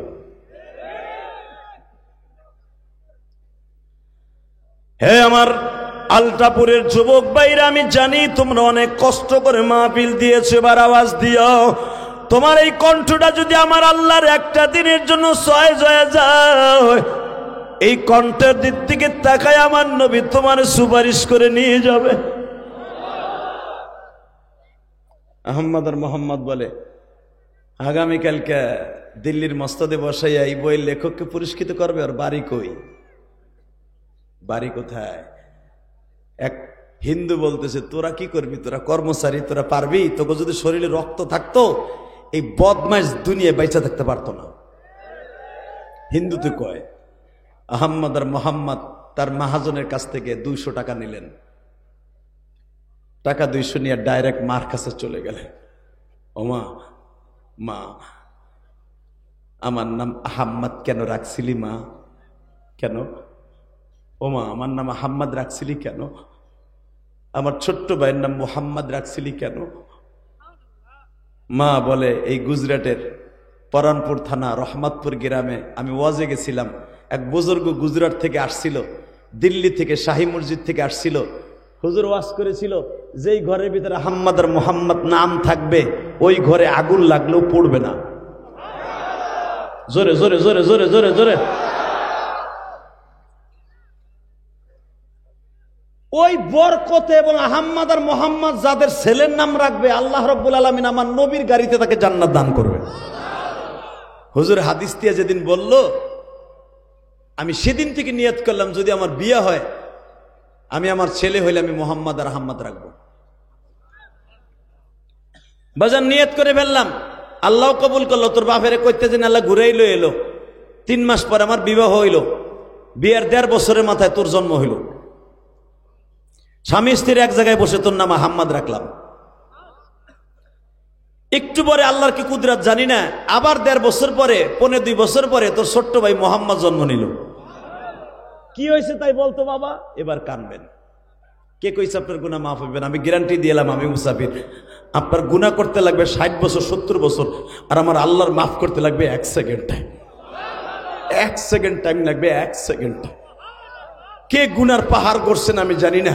এই দিনাজপুরে কোনো জমিন বাদ নাই, আপনার গুনাহ এখানে ফাঁকা আছে, সব জায়গায় গুনাহ করছেন। হ্যাঁ যুবক, জীবনে কত পুটলা হিরোইন খাইছর, কত ওয়াক্ত নামাজ কামাই দিছর, জীবনে কতটা বিড়ি খাইছর, কতটা হিরোইন খাইছর, কত পুটলা গাঞ্জা খাইছর, কত বিড়ি সিগারেট খাইছর, জীবনে কত বোতল মদ খাইছর। চোখের পানিতে আল্লাহর একদিন ডাক দিয়ে দেখিস কি মজা লাগে। রাত 11টার সময় আমলা আল্লাহর একটা ডাক দিয়ে দেখ, তোর গুনাহ করতে লাগবে 30 বছর 40 বছর, আর আমার আল্লাহর মাফ করতে লাগবে 1 second time. Ready? Ready? Ahmad আর মোহাম্মদের মা বলে, বাপ বলতো দেখি তোরা এরকম কি জন্য অসময় আসছস? ও মা, আমার নাম আর আমার ছোট্ট ভাইয়ের নাম মোহাম্মদ কেন রাখছো? বাবা রাখছি আমার নবীর সাথে জান্নাতে যাব। মাই কয়, তোকে নাম যেদিন আহম্মদ আর মোহাম্মদ রাখছি, আমি এর ভিতরে নবীরে মাঝে মাঝে স্বপ্নে দেখি। আহম্মদ আর মোহাম্মদ কয়, মা আমার নবী কি রঙ্গিলে রসুল ছিল? আমার মা বোনেরা, এই দুনিয়ায় দেখবেন পুরুষের চাইতে মহিলারা ছিল আমার নবীর বেশি আশেক। মা খাদিজা তার জীবনের সবকিছু দিয়ে আমার নবীরে ভালোবাসে। মা খাদিজা যেই 3 পিসটা একদিন পড়তো, ওই 3 পিসটা 6 মাসের মধ্যে আর মা খাদিজা পড়তো না। আমার নবীর বিবাহের আগে আরো 3টা স্বামী ছিল তার। মা খাদিজাকে একবার এক এক স্বামী বিবাহ করছে 250 ভরি স্বর্ণ দিয়া। এই খাদিজা লাস্টে ইন্তেকালের আগে আমার দিকে তাকান, আমার বাপের বানানো কথা না, কিতাবুল লিবাস বুখারীর মধ্যে দেখবেন, মা খাদিজা একটা কাপড় 2 টুকরা করে ডুমা বানায় পড়তো। একটা ছায়াও ছিল না। বাজান রে, এবার দিলটা নরম করে দেখেন আমার নবীর প্রতি ভালোবাসার জন্ম নেয় কিনা। এই আমার মায়েরা, আহমদ আর মুহাম্মাদের মা যখন শুনল আমার নবীরে রঙ্গিলা রসুল বলে গালি দিছে, আহম্মদরে মুখের বারে এমন জোরে একটা থাপ্পড় মারছে, তুই কি বললি আমার নবীরে রঙ্গিলা রসুল? ও মা, আমি বলি নাই গো মা, আমার নবীরে গালি দিয়েছে এক মুসলমান বেঈমানের বাচ্চা। আমার নবী বলে রঙ্গিলা রসুল ছিল মা। মা সুমাইয়া দীপ্তকণ্ঠ আওয়াজ দিয়ে বলে, দুনিয়ায় সর্বপ্রথম মহিলাদের মধ্যে শহীদ হয়েছে একজন মহিলা, নাম তার সুমাইয়া। আহম্মদ ভুলে যাইস না, সুমাইয়ার জীবনী আমি আলেমদের মুখে শুনছি।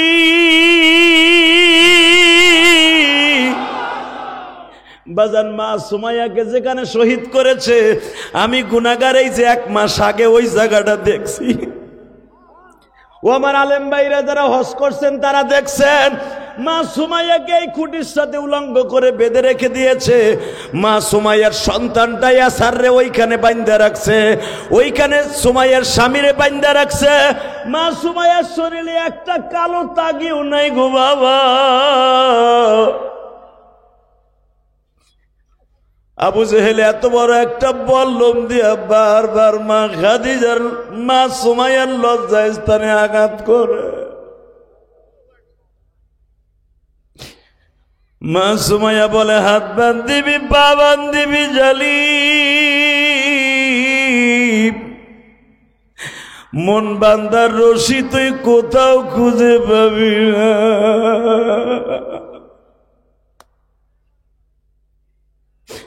সুমাইয়ার বড় সন্তান ইয়াসারকে বলা হয়, ওই সময় পর্যন্ত তোর মাকে বাঁচায় রাখবো যত সময় পর্যন্ত তুই তোর মার লজ্জা স্থানের দিক তাকায় থাকবি। বেঈমানের নিয়ত ছিল সন্তানকে এই শর্ত লাগাবার কারণে, দেখি কালেমার থেকে সরে যায় কিনা। ও আমার দিনাজপুরের আলতাপুরের ভাইরা, আজকে ডিসেম্বরের 1 তারিখ একটা আওয়াজ দিয়া দেখায় দাও গো কলিজার ভাইরা। আজকে ডিসেম্বরের 1 তারিখ, বিজয়ের 1 তারিখ। এই ডিসেম্বর মাসে মুক্তিযোদ্ধারা 30 লক্ষ শহীদের বিনিময়ে বাবা এই দেশটাকে স্বাধীনতা এনে দিয়েছিল বাবা। শুধু একটা আওয়াজ দিয়ে আমার মওলারে দেখায় দিবা, এই বিজয়ের মাসের 1ম তারিখে আমার আল্লাহ দেখবে তোমার ইমানের শক্তি।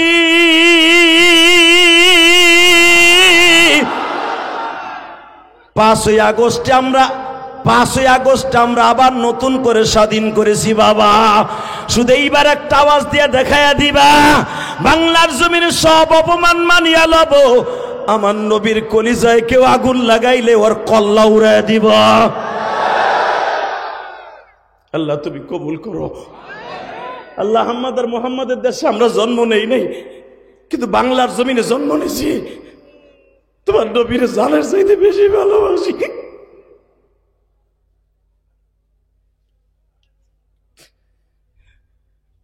মা সুমাইয়াকে, ইয়াসারকে বলা হয় তোর মায়ের উলঙ্গ শরীর দেখ।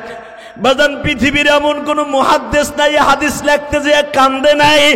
আমার নবী সকালবেলা গাজর দিয়া আর মধু দিয়া আর রুটি দিয়া নাস্তা করতেছিলেন, জিব্রাইল সমস্ত পাহাড়গুলা ধাক্কা দিয়ে সরায় বলে, নবী তাকায় দেখেন, উনজুরু ইলা সুমাইয়া উনজুরু আলাল জাবালে কাবা, জাবালে কাবার দক্ষিণ পাশে তাকায় দেখেন আপনার সুমাইয়ার কি দৃশ্য। কালেমা পড়ার কারণে আমার নবী চোখটা বন্ধ করে কয়, আল্লাহ এটাও আমার দেখা লাগবে, তোমার বিচার কই গো মালিক।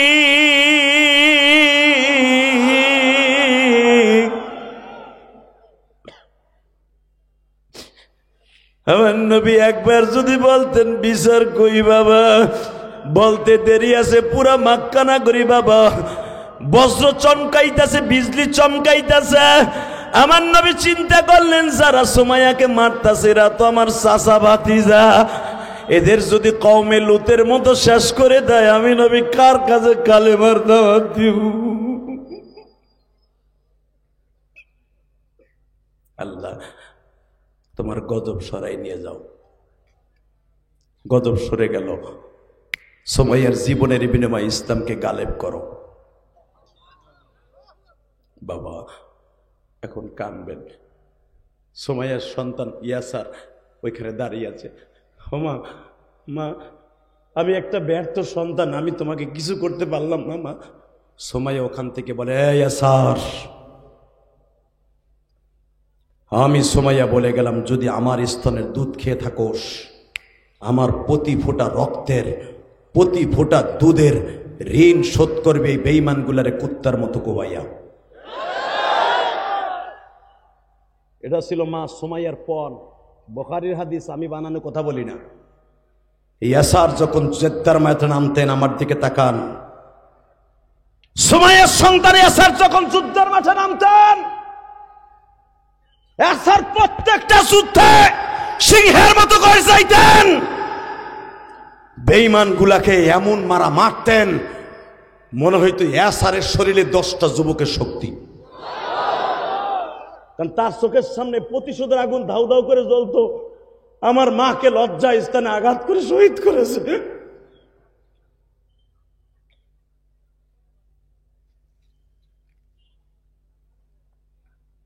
ঠিক এই সুমাইয়া বলতেছে, আহাম্মা, আমি সেই সুমাইয়া।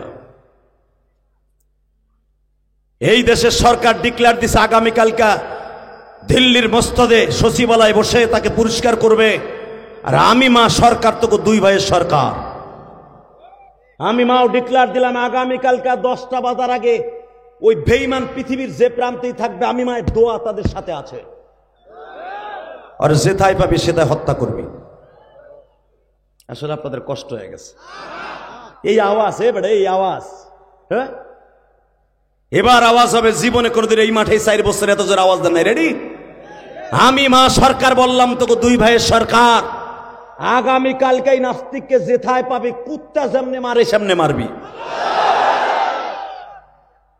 আহম্মদ আর মোহাম্মদ বলেন, মা তুই দোয়া করছিস তো? হ্যাঁ।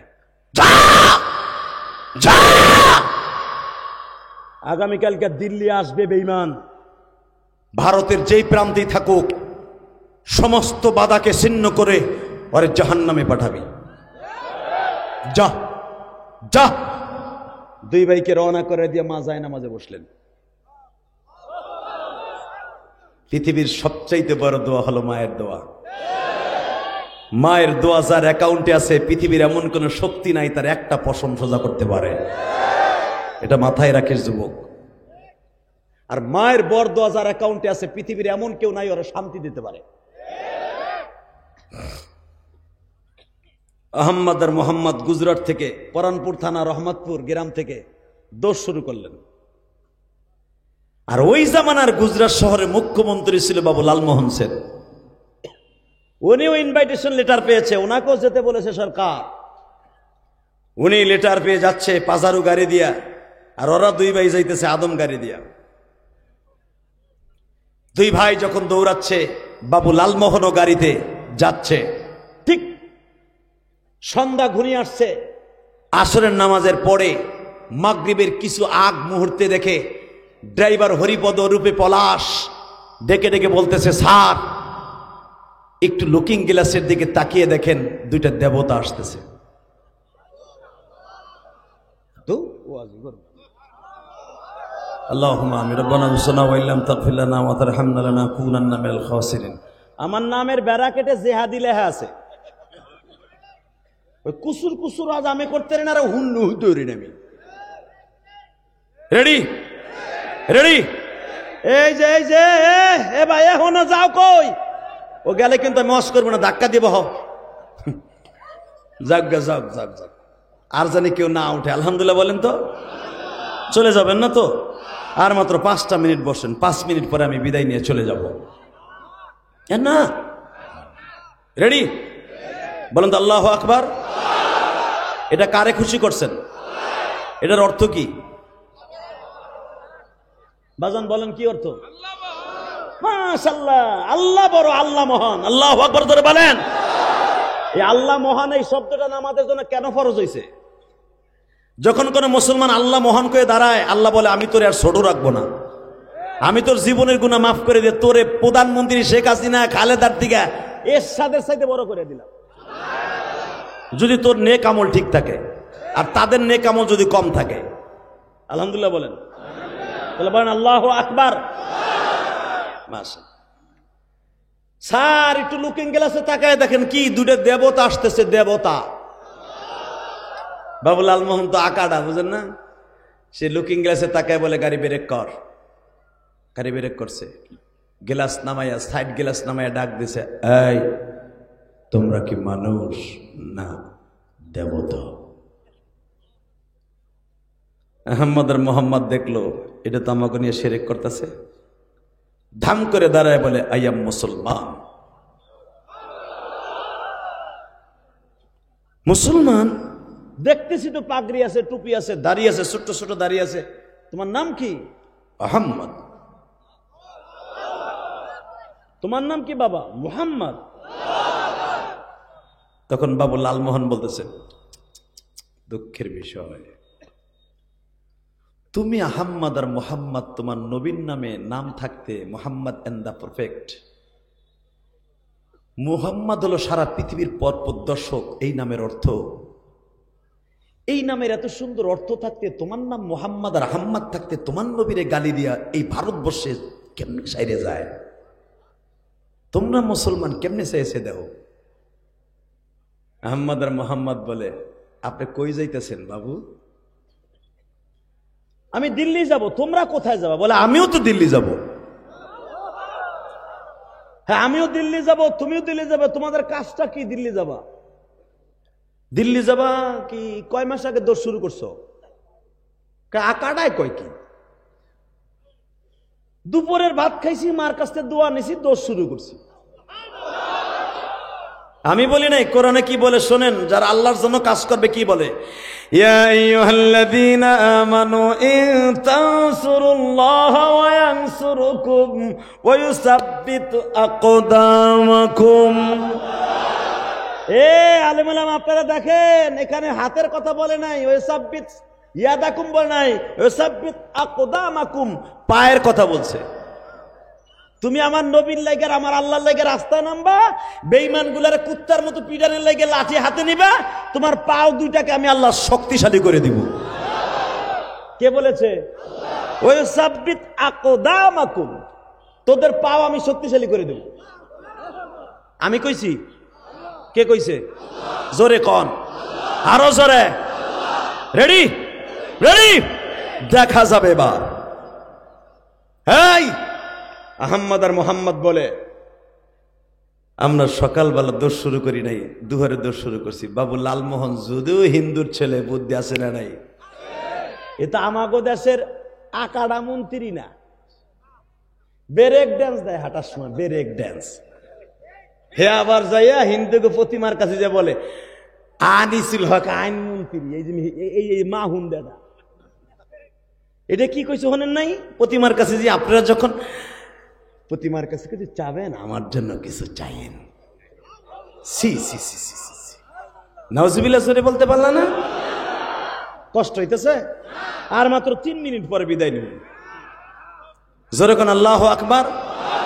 এ মুসলমানের পোলা, ভালো করে বুঝো, ভালো করে বুঝো, চাইতে হবে কার কাছে? ইয়াকা না'বুদু ওয়া ইয়াকা নাস্তাঈন। আমার ইবাদত করবি, আমার কাছে যাবি, সব আমি রাখবো ইনশাআল্লাহ বলেন। যখন বলছে তোমার নাম আহম্মদ, হ্যাঁ গুজরাট যাবো, কয় মাস আগে দোষ শুরু করছো? এই তো বাড়ি কইতে আগে কয় গুজরাটে। কোন থানায়? রহমতপুর। কোন গ্রাম? পরানপুর। পরানপুর থেকে রওনা দিছর জোহরে?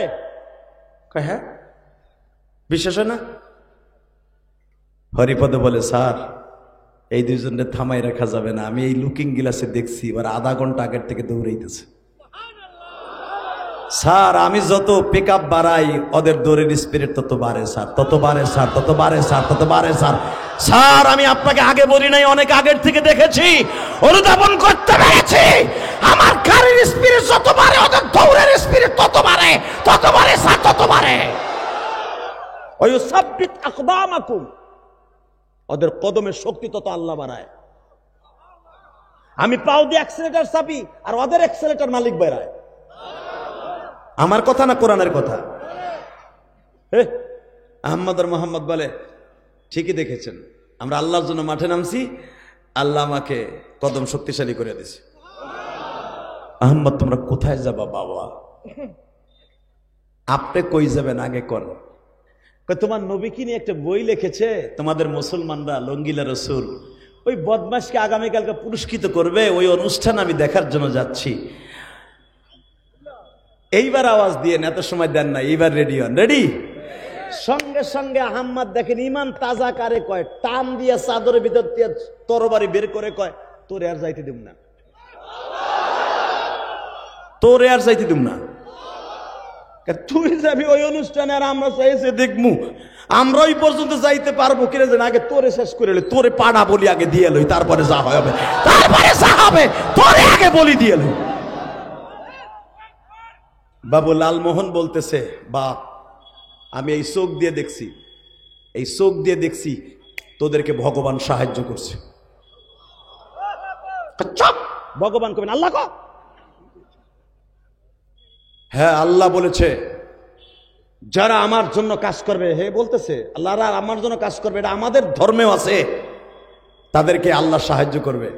আমি এই চোখ দিয়ে দেখেছি, আর মালিক তোদের যেই পরিমাণ সাহায্য করছে, আমি লালমোহন তোদের একটা পশমের ক্ষতি করতে পারবো না, আমি তোদের পশমের ক্ষতি করতে পারবো না, আমি তোদের একটা সারা পরিমাণ ক্ষতি করতে পারবো না, বরঞ্চ আমার জীবনের একটা গোল্ডেন চান্স করতে দে। কি? তোরা আমার গাড়িতে ওঠ।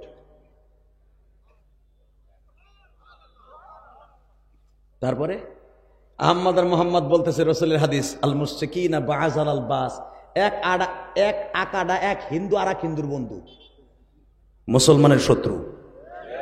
কথা কন না কে? বিগত সরকারের আমলে যে দাদা বাবু আমাকে ইলিশ মাছ নেছে, আমাকে পিঁয়াজ দেছে, জুস বানাইয়া জুস। কথা কন না কেন? এই যে বাংলা বান্দা, তোমাকে বাংলা বান্দা এইখানে 14 দিন 15 দিন টিরাকে পিএস পচাইয়া জুস করে পানি করে পাঠাইছে।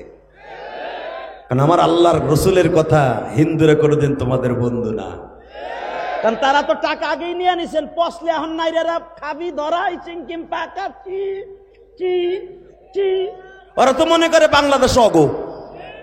কথা কন না খে? তোমরাই তো দাও, দিনাজপুরতে তো মাগুই হয় না, হারি বাংলা ধরা তো তোমরাই খাইছো, আমরা দিছি নি গোপালগঞ্জ জেলারা, তোমরাই দিছো, জায়গা দিছি। যাক ইনশাল্লাহ বলেন। আর মাত্র 2 মিনিট কথা বলে বিদায় নেব। একামুশ টাকার দিকে বাবু লালমোহন বলে, তোমরা আমার গাড়িতে ওঠা, আমি তোমাদেরকে নিয়ে যাই। এটা আমার বাপের বানানো কথা না, আফগানে আল্লাহকে দেখেছি, ভারতের লেখা সোনালী সুদিন বইটা পড়ে দেখবেন, ওদের লেখা বই, এটা আমাদের লেখা না, ওদের লেখা। মারহাবা বলতে পারেন না? আহম্মদ আর মোহাম্মদ বলেন, আহম্মদ বলতেছে ভাই উঠবি নাকি ওরে দিবি? ভাই মরার আগে একটু চান্স দিতে হয়, ওরে মাঝখানে বহা, আর আমরা 2 ভাই 2 পাশে বহি। ঠিক আছে বাবু লালমোহন হরিপদ ওরূপে পলাশ গাড়ি ক্লাস করে যখন অ্যাক্সেলেটার চাপ দিছে, আধা ঘন্টা পরে ড্রাইভার ডাক দিছে, এবার আওয়াজ দিও, তোমার জীবনে দিনাজপুরের জমিনে এত জোর আওয়াজ দেওয়া নাই। হরিপদ ডাক দিয়ে কয়, স্যার এই গাড়িকে নিয়ন্ত্রণ করার মতো ক্ষমতা আমার নাই। আল্লাহ আগে বলেছিল ইসাব্বিত আকদামাকুম, এখন আল্লাহ পাল্টাই দিয়ে বলতেছে ইসাব্বিত সাইয়্যিরাকুম, আমি গাড়ির চাকার মধ্যে শক্তিশালী করে দিয়েছি। জোরে জোরে জোরে জোরে জোরে জোরে। একটু পরে আহম্মদ আর মোহাম্মদ হরিপদের পিঠের মধ্যে হাত দিয়ে কয়, লড়াচড়া করিস না, শুধু স্টারিংটা ধরে বয়ে থাক, আমার মালিক তোর গাড়িকে দিল্লি পৌঁছায় দেবে। তোর চোখ দিয়ে না দেখছো আমরা 2 ভাই দৌড়াইতেছি কত স্পিরিটে, ওই মালিক তো আজকে আমাকে 2 জন এই গাড়িতেই উঠিয়েছে। হরিপদ কান্দে আর বলে, আমি সরকারি ড্রাইভার, 22 বছর ড্রাইভারি করি, আমি সরকারি ড্রাইভার, 1 মন্ত্রী যায় আর 1 মন্ত্রী ড্রাইভারি করি, আজও পর্যন্ত দেখি নাই তোমাদের মতো কোন মন্ত্রী উঠছে যে তারা গাড়িতে চললে গাড়ি চালায় আমার আল্লাহ, গাড়ি চালায় আমার আল্লাহ, গাড়ি চালায় আমার আল্লাহ, গাড়ির স্ট্যান্ডে বসা আমার আল্লাহ। আমি আর দেরি করবো না, আমার কালেমা পড়ায় দাও, দিল্লি যাইতে হবে না, আমার এখনই কালেমা পড়াও। একটু পরে হরিপদর রূপে পলাশকে বলতেছে, বাবু লালমোহন ব্রেক কর। বলে, স্যার আমি ব্রেক করি, ব্রেক হয় না স্যার, আমি কোনো গাছের সাথে লাগাই নিয়ন্ত্রণ করবো, গাছেও লাগে না স্যার, স্টার্টিং যে কে ধরে বসে আছে তাও আমি জানি না।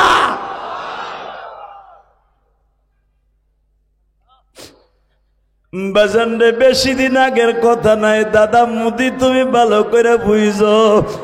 এমন একজন মানুষকে তোমার দেশে গালি দিল, আরে তোমার পরহিতকে এখনো সময় আছে, ওই বেঈমান রে ফাঁসির কাস্টে ঝুলাও, তা না হলে তোমার রক্ষা নাই রে মুদি, তোমার রক্ষা নাই, তোমার রক্ষা নাই, রক্ষা নাই। কারণ তোমার গুজরাটি জন্ম নিয়েছিল আহম্মদ আর মুহাম্মদ।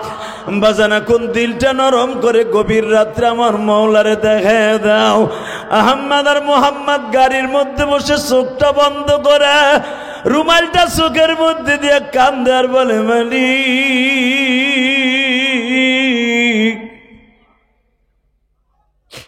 তোমার কুদরত বোঝার মতো কোনো ক্ষমতা নাই।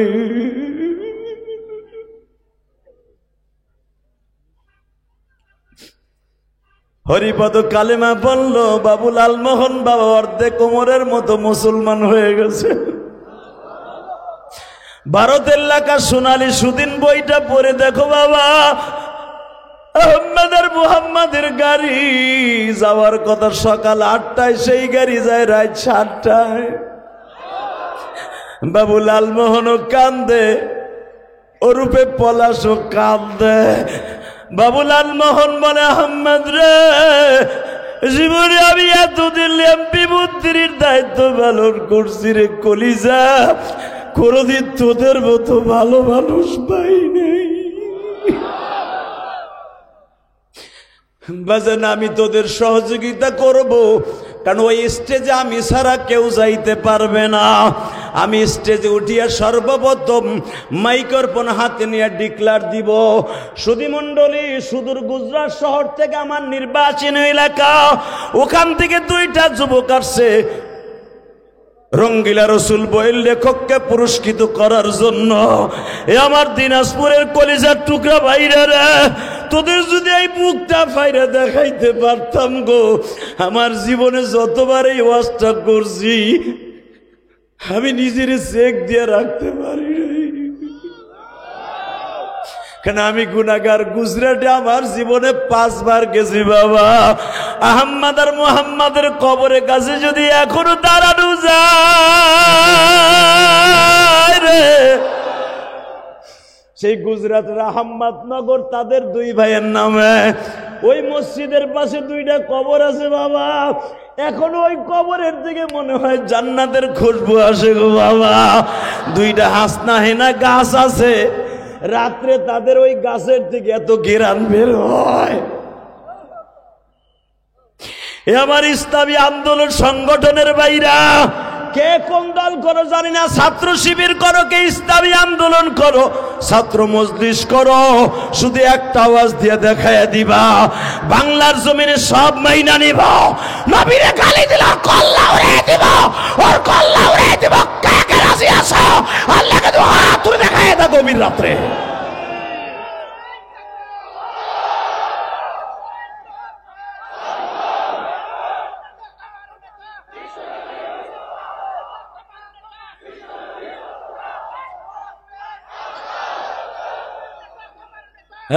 এই শুধু একটা আওয়াজ দিয়ে দেখায় দাও, ওই জমিনের মালিক কে? জোরে বলো, তুই হাত উঁচা করে বলো, কে কে কে? ওই হাত দিয়ে আল্লাহ কি জোরে একটা ডাক দাও তো দেখি, আল্লাহ বলে ডাক দাও, আহমদ আর মুহাম্মাদের মতো জোরে আল্লাহ বলে ডাক দাও। আল্লাহ দেখো, দেখো তোমার প্রেমিক গুলো কেমনে তোমার ডাক দিছে। দুনিয়ার কোন ধর্মের মানুষ এইভাবে তোমার ডাকে না যেভাবে আল্লাহ কয়ে ডাকছে। তাকানের দিকে আহমদ আর মুহাম্মদ চলে গেল। বাবু লালমোহন বলে, বাবা আমি সারা তোদের ওই স্টেজ পর্যন্ত কেউ নিতে পারবে না, আমার জীবনের সবচেয়ে একটা ভালো কাজ তোদের ওই স্টেজ পর্যন্ত পৌঁছায় দেব।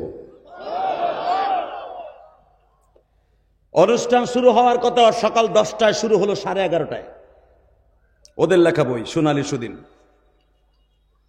বাবু লালমোহন ওনার বক্তব্য দেওয়ার আগেই মাইক্রোফোন হাতে নিয়ে বলেন, সুধীমণ্ডলী, সুদূর গুজরাট শহর থেকে 2টি যুবক আসছে এই রঙ্গিলা রসুল বইয়ের লেখককে পুরস্কৃত করার জন্য। রঙ্গিলা রসুল বইয়ের লেখক বদমাইশ সাথে সাথে বলে, ভেরি গুড, এটাই আমার সবচেয়ে বেশি পাওনা। মুসলমান যুবক আমার বইকে চয়েস করেছে। বাবু লালমোহন বলে তাদের ফুলের মালা আগে নেওয়া হোক। রেডি? আহম্মদ আর মোহাম্মদ আগের থেকে প্রিপারেশন নিয়ে বসে আছে। ভাই আহম্মদ রে যখনই আমি আক্রমণ করব, ডাইন দিকে তুই করবি বাম দিকে।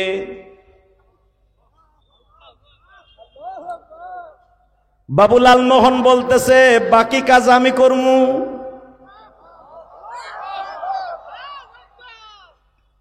আহম্মদ আর মোহাম্মদ এক হাতে ফুলের মালা আর এক হাতে অস্ত্র। স্টেজে উঠলেন। রঙ্গিলা রসুলের বইয়ের লেখককে, বেঈমানকে বাবা স্টেজ থেকে দাঁড় করাইলেন। বাম হাত দিয়ে ফুলের মালাটা গলায় দিয়া একবার চেহারার দিকে তাকায়, আর একবার ওর কলিজার দিকে তাকায়। আহম্মদ আর মোহাম্মদ দুই ভাই আগের থেকে প্রিপারেশন নিয়েছে। আহম্মদ বলতেছে মোহাম্মদ রে,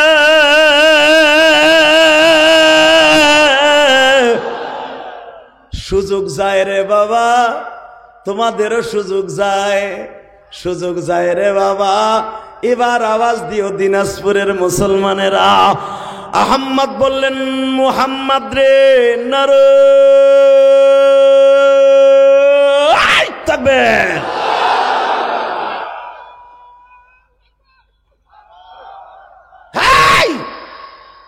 আহম্মদের দিক দিয়া মোহাম্মদের দিক দিয়ে আমার বাপের বানানো কথা না।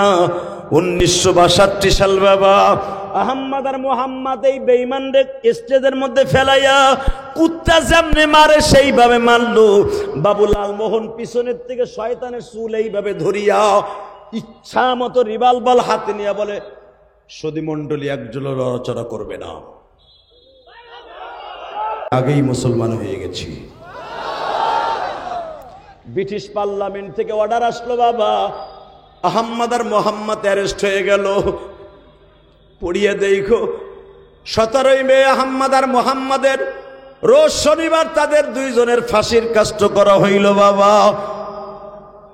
ইরফান নামে একজন উকিল দেখবেন, ইরফান বিন সালাম। ইরফান বিন সালাম নামে সেই দিল্লি থেকে একজন উকিল দাঁড়ায় গেল তাদের পক্ষে। আহম্মদ আর মোহাম্মদের পক্ষে কোন উকিলও দাঁড়াইতে সাহস পায় না। ইরফান বিন মোহাম্মদ নামে আল্লাহর এক বান্দা দাঁড়াইলো। দাঁড়ায় আহম্মদ আর মোহাম্মদের কাছে সাক্ষী আনতে গেল। আহম্মদ রে, ব্রিটিশের আইন আছে কি, যদি কোনো সন্তান তার বাবাকে মেরে ফেলার কারণে অথবা বাপরে কেউ মেরে ফেলার কারণে যদি সন্তান রাগের মাথায় ওই হত্যাকারীরে হত্যা করে, তার ফাঁসি হয় না, যাবজ্জীবন হয়। এটা হলো ব্রিটিশের আইন। তো আমার নবী হলো আমাদের আব্বা, আমার নবীরে গালি দিছে, রাগ হইয়া তোরা ওরে হত্যা করছ, এজন তোরা যদি স্বীকার করো যে রাগের মাথায় মারছি, তোকে ফাঁসি হবে না।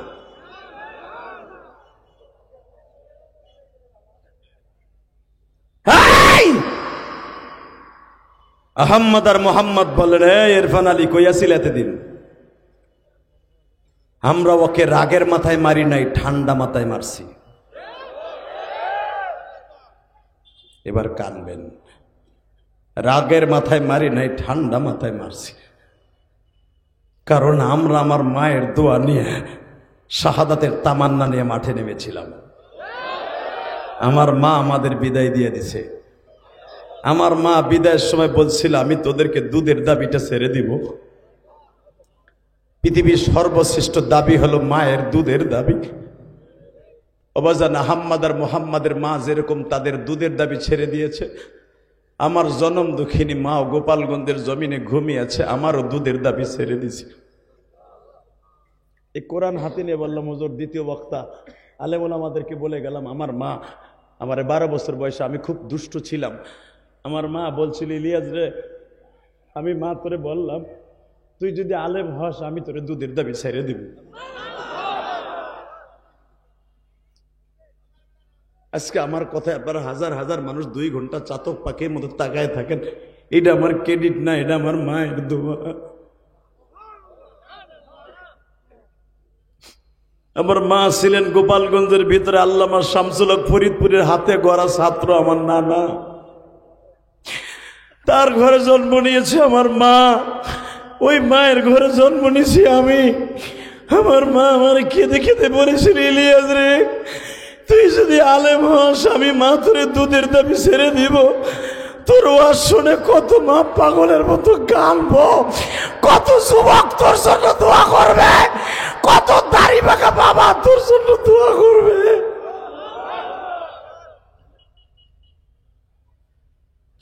গতকালকে ওয়াজ করছি আপনাদের ঠাকুর গায়ে কোরআন হাতে নিয়ে বলছি, ওই জিজ্ঞাসা করেন ও তো সাথে ছিল, ওই মাহফিলের সভাপতি ছিল চেয়ারম্যান, বর্তমান রানিং চেয়ারম্যান, সে কানতে কানতে লাস্টে হাল হারাই ফেলাইছে।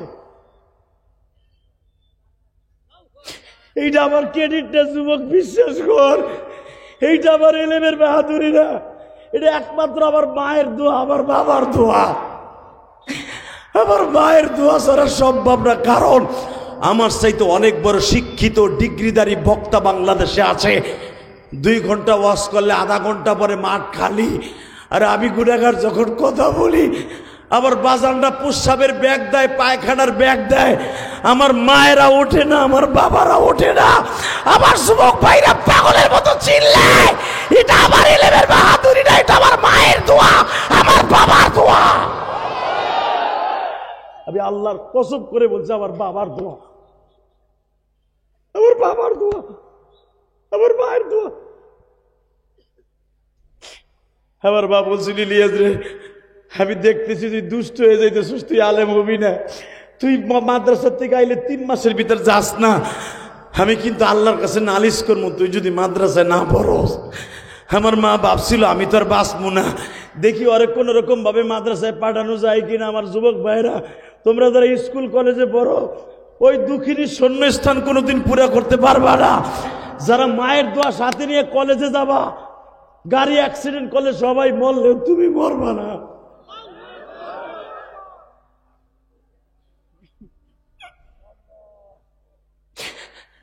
আরে আমার যুবক ভাইরা,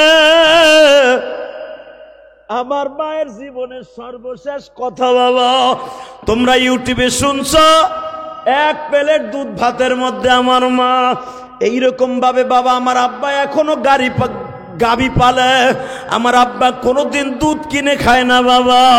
আমার আব্বার তখন 3টা গাবি আথালে ছিল।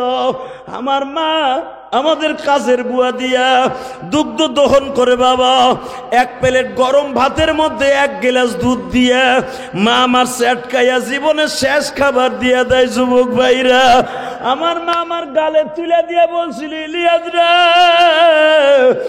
এই দুধ দিয়ে আমার আল্লাহ হাউজে কাউসার বানাবে। আমি মায়ের দুধের কসম করে বললাম, মায়ের দুধের ঋণ কেউ শোধ করতে পারবে না।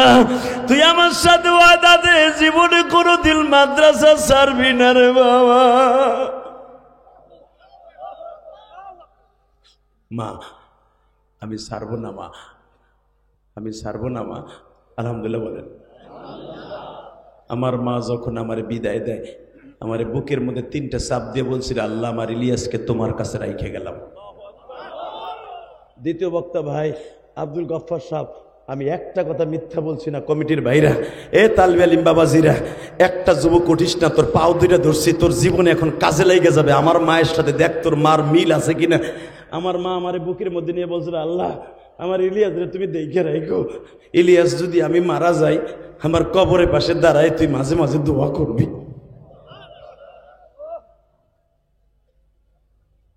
আমি আহম্মদ আর মোহাম্মদের মতো মায়ের দুধের ঋণ শোধ করেছি, আলহামদুলিল্লাহ বলতে পারেন না? আমি তারপরে বলবো, আমার মায়ের দুধের ঋণ পৃথিবীতে আমি কোনোদিন পারবো না। কারণ আমার মা বলেছিল, ইলিয়াস যদি কোনোদিন টাকার মালিক হওয়াস, একটা মসজিদ বানাবি। আমি 4 কোটি টাকা খরচ করে কেরানীগঞ্জের জমিনে একটা মসজিদ বানিয়েছি। আমার মায়ের ওয়াদা ছিল আমার সাথে। কষ্ট হইতেছে? শুধু 2টা মিনিট কথা বলবো। কলিজার বন্ধুরা, শুধু আমার সাথে আওয়াজ দিয়ে বলো তো, এই জমিনের মালিককে? তোমাদের যাদের মা নাই, আমি কোরআন ধরে বলে গেলাম, তোমার মাকে আল্লাহ মাফ করে দিতে পারে। তুমি কেমন সন্তান রে ভাই, যে তোমার চোখের পানির জন্য তোমার মাকে আল্লাহ মাফ করবে না? আমি বলে গেলাম, মায়ের জন্য এখন অবিসুরাতে কানবা। এই যে আমার গাড়ির ড্রাইভার, ও কই গেল রে? ও তোমার এলাকার ছেলে, ও আমার গাড়ি চালায়, আলহামদুলিল্লাহ বলেন। 1 মিনিট কথা বলবো। কলিজার বন্ধুরা, শুধু আমার সাথে আওয়াজ দিয়ে বলো তো, এই জমিনের মালিককে? তোমাদের যাদের মা নাই, আমি কোরআন ধরে বলে গেলাম, তোমার মাকে আল্লাহ মাফ করে দিতে পারে। তুমি কেমন সন্তান রে ভাই, যে তোমার চোখের পানির জন্য তোমার মাকে আল্লাহ মাফ করবে না? এই যে আমার গাড়ির ড্রাইভার, ও কই গেল রে? ও তোমার এলাকার ছেলে, ও আমার গাড়ি চালায়, আলহামদুলিল্লাহ বলেন। ওর মা অনেক ভালো মানুষ, আমার অনেক পাক করে খাওয়াইছে। আমি একদিন ছিলাম ওদের বাড়িতে। ওর মা আমাকে বলে, আমার গাড়ির ড্রাইভারের মা বলে বোরকা পরে, যে হুজুর আমি মা হারায় ফেলছি, আমার মার লেগে দোয়া করেন। কথাটা আমার মনে পড়ে গেল। এই দুনিয়ায় যার মা নাই ওর মতো দুঃখমে কেউ নাই, কেউ নাই যুবক ভাই, কেউ নাই। এই মায়ের কোনোদিন কষ্ট দিস না। ঠিক আহম্মদ আর মোহাম্মদ যেদিন ফাঁসির কাস্টে ঝুলবে, তাকাই দিকে কষ্ট হয়। ঠিক রবিবার বেলা 2:30টার সময়, কারণ মুসলমান হিসাবে প্রত্যেকটা ধর্মের একটা নিয়ম আছে, তার ধর্মের পরে তাকে মৃত্যু দিতে হয়। দিল্লির শাহী মসজিদে জামে মসজিদের ইমাম সাহেব গেছে তাদের কালেমা পড়াবার জন্য। মারহাবা বলেন। আহম্মদ আর মোহাম্মদ বলে, আপনাদের কালেমা পড়াইতে হবে না, আমাদের কালেমা নবী পড়াই দিয়ে গেছে। জোরে জোরে জোরে জোরে জোরে। ঠিক আহম্মদ আর মোহাম্মদের জীবনের শেষ ইচ্ছা, 4:45টার সময় বলা হলো রাত 12টায় তোমাদের ফাঁসি, জীবনের কোনো কিছু চাও কিনা? যুবক এবার আওয়াজ দিস। আহম্মদ আর মোহাম্মদ বলে, আমাদের জীবনের 2টা চাওয়া। কয়টা? 1 নাম্বার চাওয়া হলো আমার জনম দুঃখিনী মায়ের হাতের জীবনের শেষ 2 লোকমা ভাত খাবো। 2 নাম্বার চাওয়া, ফাঁসির মঞ্চে ওঠার আগে 2 রাকাত নামাজ পড়বো। যুবক ভাই জোরে জোরে জোরে জোরে জোরে জোরে। বাজানরা, আহম্মদ আর মোহাম্মদের মাকে গুজরাট থেকে জরুরি ভিত্তিতে বাবা স্পেশাল বিমান দিয়া দিল্লি আনা হইল। আপনাদের জানা আছে বাবা, আহম্মদ আর মোহাম্মদের মা জরুরি ভিত্তিতে বাবা যেই গোশত খাইতে চাইছে সেই গোশত দিয়া বাবা আহম্মদ আর মোহাম্মদের মা রুটি বানাইয়া এইরকম ছোট্ট ছোট্ট 2টা লোকমা পাহায়া বাজান জেলখানার রডের ভিতর দিয়ে মা 2 ভাইরে খাওয়ায়, আর বলে, আহম্মদ রে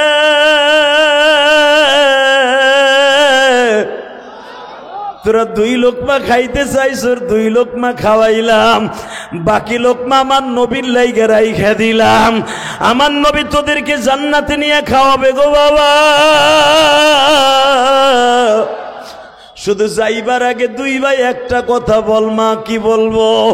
আহম্মদ রে বলতো বাবা কি বলবো মা? এই যে এতদিন তোরা জেলখানায় আসোস, যার জন্য জীবন দিচ্ছ, সেই নবী কি একবারও দেখা করতে আসে নাই? আহম্মদ আর মোহাম্মদ চোখের পানি ফেলাই আবার মুস্কি মুস্কি হাসে আর কয়, মা প্রতিদিন যখন জেলখানায় মা তখন দাঁড়ায় যাইতাম তাহাজ্জুদ নামাজের মধ্যে, মা স্বপ্নের ভিতরে আমার নবী প্রতিদিন 2 ভাইয়ের সাথে দেখা করতে আসতো। মা গতকালকে রাত্রে আমার নবী 2 হাত বাড়ায় বলে গেছে, আহম্মদ চিন্তা করিস না, তোদের ফাঁসির মঞ্চের কাছে দাঁড়িয়ে থাকবো। জোরে জোরে জোরে জোরে জোরে জোরে। আল্লামা দিলওয়ার হোসেন সাইদিকে যেদিন ইঞ্জেকশন পেশ করে বাবা শহীদ করবে, ওদিন তার জীবনের একটা কত হাসি দেখছিলেন বাবা, কত মিষ্টি হাসি। ওই হাসির মধ্যে প্রমাণ করে হয়তো চোখে চোখে আজরাইলকে আর আমার নবীরে দেখতে পারে গো বাবা। কারণ শহীদরা সারা জীবন আমার নবীর চোখে চোখে মৃত্যুর 40 দিন আগে দেখে বাবা। দীপ্ত কণ্ঠে একটা আওয়াজ শুনতে চাই গো। আহম্মদ আর মোহাম্মদ বলতেছে, মা গতকালকে রাত্রে আমার এতিম নবীর সাথে আমাদের দেখা হয়েছে মা। আমার নবী বলছে, ফালা তাখাফ ওয়ালা তাহজান, চিন্তা করবি না, ভয় পাবি না। আমি নবী আমার 4 জন খলিফা আমার হাসান হুসাইনকে নিয়ে ফাঁসির মঞ্চের কাছে দাঁড়িয়ে থাকব। আহম্মদ আর মোহাম্মদের মা কান্দে আর বলে, আহম্মদ রে বাবা, শহীদরা যখন শাহাদাতের তামান্না লইয়া মাঠে নামে তখন তাদের দোয়া কবুল হয়। তোরা 2 ভাই দোয়া কর আমি যেন তোদের আগে মারা যাই। জোরে জোরে জোরে জোরে জোরে। তাহলে মা আমরা দোয়া করবো, একটা কথা বল মা।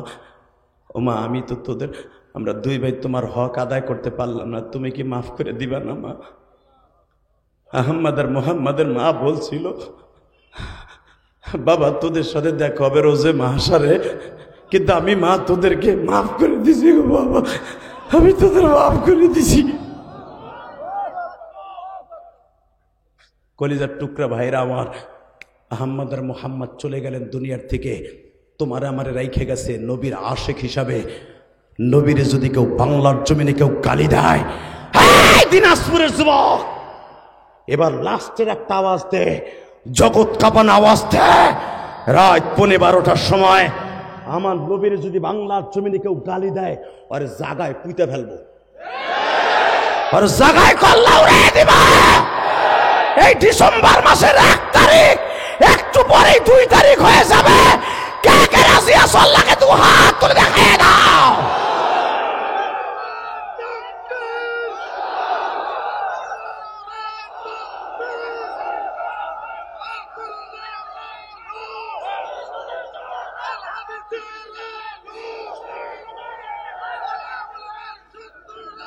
বসেন বসেন বসা, আল্লাহ কবুল করেন, জোরগানা আমিন।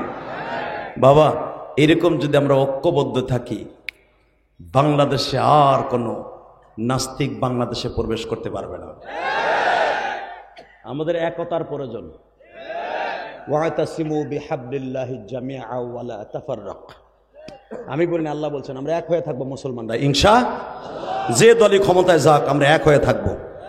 ইসলামের বিরুদ্ধে কথা বললে আর জায়গায় মার্ডার করব। শুধু আমার সাথে ওয়াদা দেন তো, যারা আমার কথা কাঁদলেন হাসলেন, আমার সাথে মোনাজাত না করে কেউ যাবেন না। কে কে রাজি আছেন? আমি ওয়াদা দিলাম আমরা একসাথে জান্নাতে যাবো ইনশা। রাজি আছেন না কলিজার ভাই? যারা ওয়াদা দিছো, যারা দাঁড়ায় আছো, ওয়াদা দেন যে আমরা একসাথে জান্নাতে যাবো ইনশা। আমার নিবা না ভাই? কলেজের বন্ধুরা নিবি না? আবু সাইদ তোদের রংপুরে জান্নাতে গেলে আমার নিয়ে যেতে হবে, কেন আমি আবু সাইদের জন্য অনেক দোয়া করছি। আলহামদুলিল্লাহ বলেন। তোমরাও দোয়া করছো না? আমিও দোয়া করে গেলাম মুসাফির হিসাবে, আমরা একসাথে জান্নাতে যাবো ইনশা। কিন্তু ওয়াদা দিচ্ছেন মোনাজাত না করে কেউ যাবেন না। যাবেন না তো? আমিও কোরআন শরীফ ধরে দ্বিতীয় বক্তাকে সাথে নিয়ে ওয়াদা করে গেলাম। সভাপতি সাহেবকে আমার অনেক চয়েস হয়েছে, সভাপতি সাহেবকে সাথে নিয়ে ওয়াদা করলাম যদি আল্লাহ আমাকে মাফ করে আমরা একসাথে জান্নাতে যাব। কারণ আপনার এলাকার ছেলে যখন আমার গাড়ির ড্রাইভার, পাইলট, শুধু একসাথে বলবো যদি আল্লাহ আমাকে মাফ করে, জানি না আমাকে মাফ করবে কিনা, যদি করে একসাথে যাব। আপনারে করলে আমার নিয়ে যাবেন ইনশা। বাবা, এই জায়গাটা কখনো কথা বন্ধ করতে পারলেন না। আল্লাহ আল্লাহ আমার ভাইদেরকে আপনি মাফ করে দেন, জোরকানা আমেন। শুধু আমার সাথে একটা কথা বলবেন, এই জমিনের মালিককে এই আল্লাহ আছে না? আছে। আমি তোমাদের কাছে বলে গেলাম, এই যে আমার কথা হাসো কান্দো, 2 ঘন্টার উপরে বসে আছো, কিন্তু এটা আমার ক্রেডিট না ভাই, এটা আমার বাবার দোয়া। 2011 সালে যখন আমার আব্বা কিনে হজ করছি, সভাপতি সাহেব আপনি তো বসে বসে কাঁদতেছেন। আমার আব্বা কিনে যখন হজ করছি ভাই, তখন আমার আব্বারে কাবা ঘরের সামনে দাঁড় করায় হুজুর আপনার বক্তৃতায় বলছিলেন যে আমার পরে যে বক্তা আসতেছে যার কথা অজরে কাঁদতে হয়, আপনাদের দ্বিতীয় বক্তা কিন্তু আজকে কাঁদছে। আলহামদুলিল্লাহ বলেন। ওয়াজ করে প্রধান বক্তা তার পরের বক্তারে কান্দানো বাংলাদেশের সব বক্তা পারে না।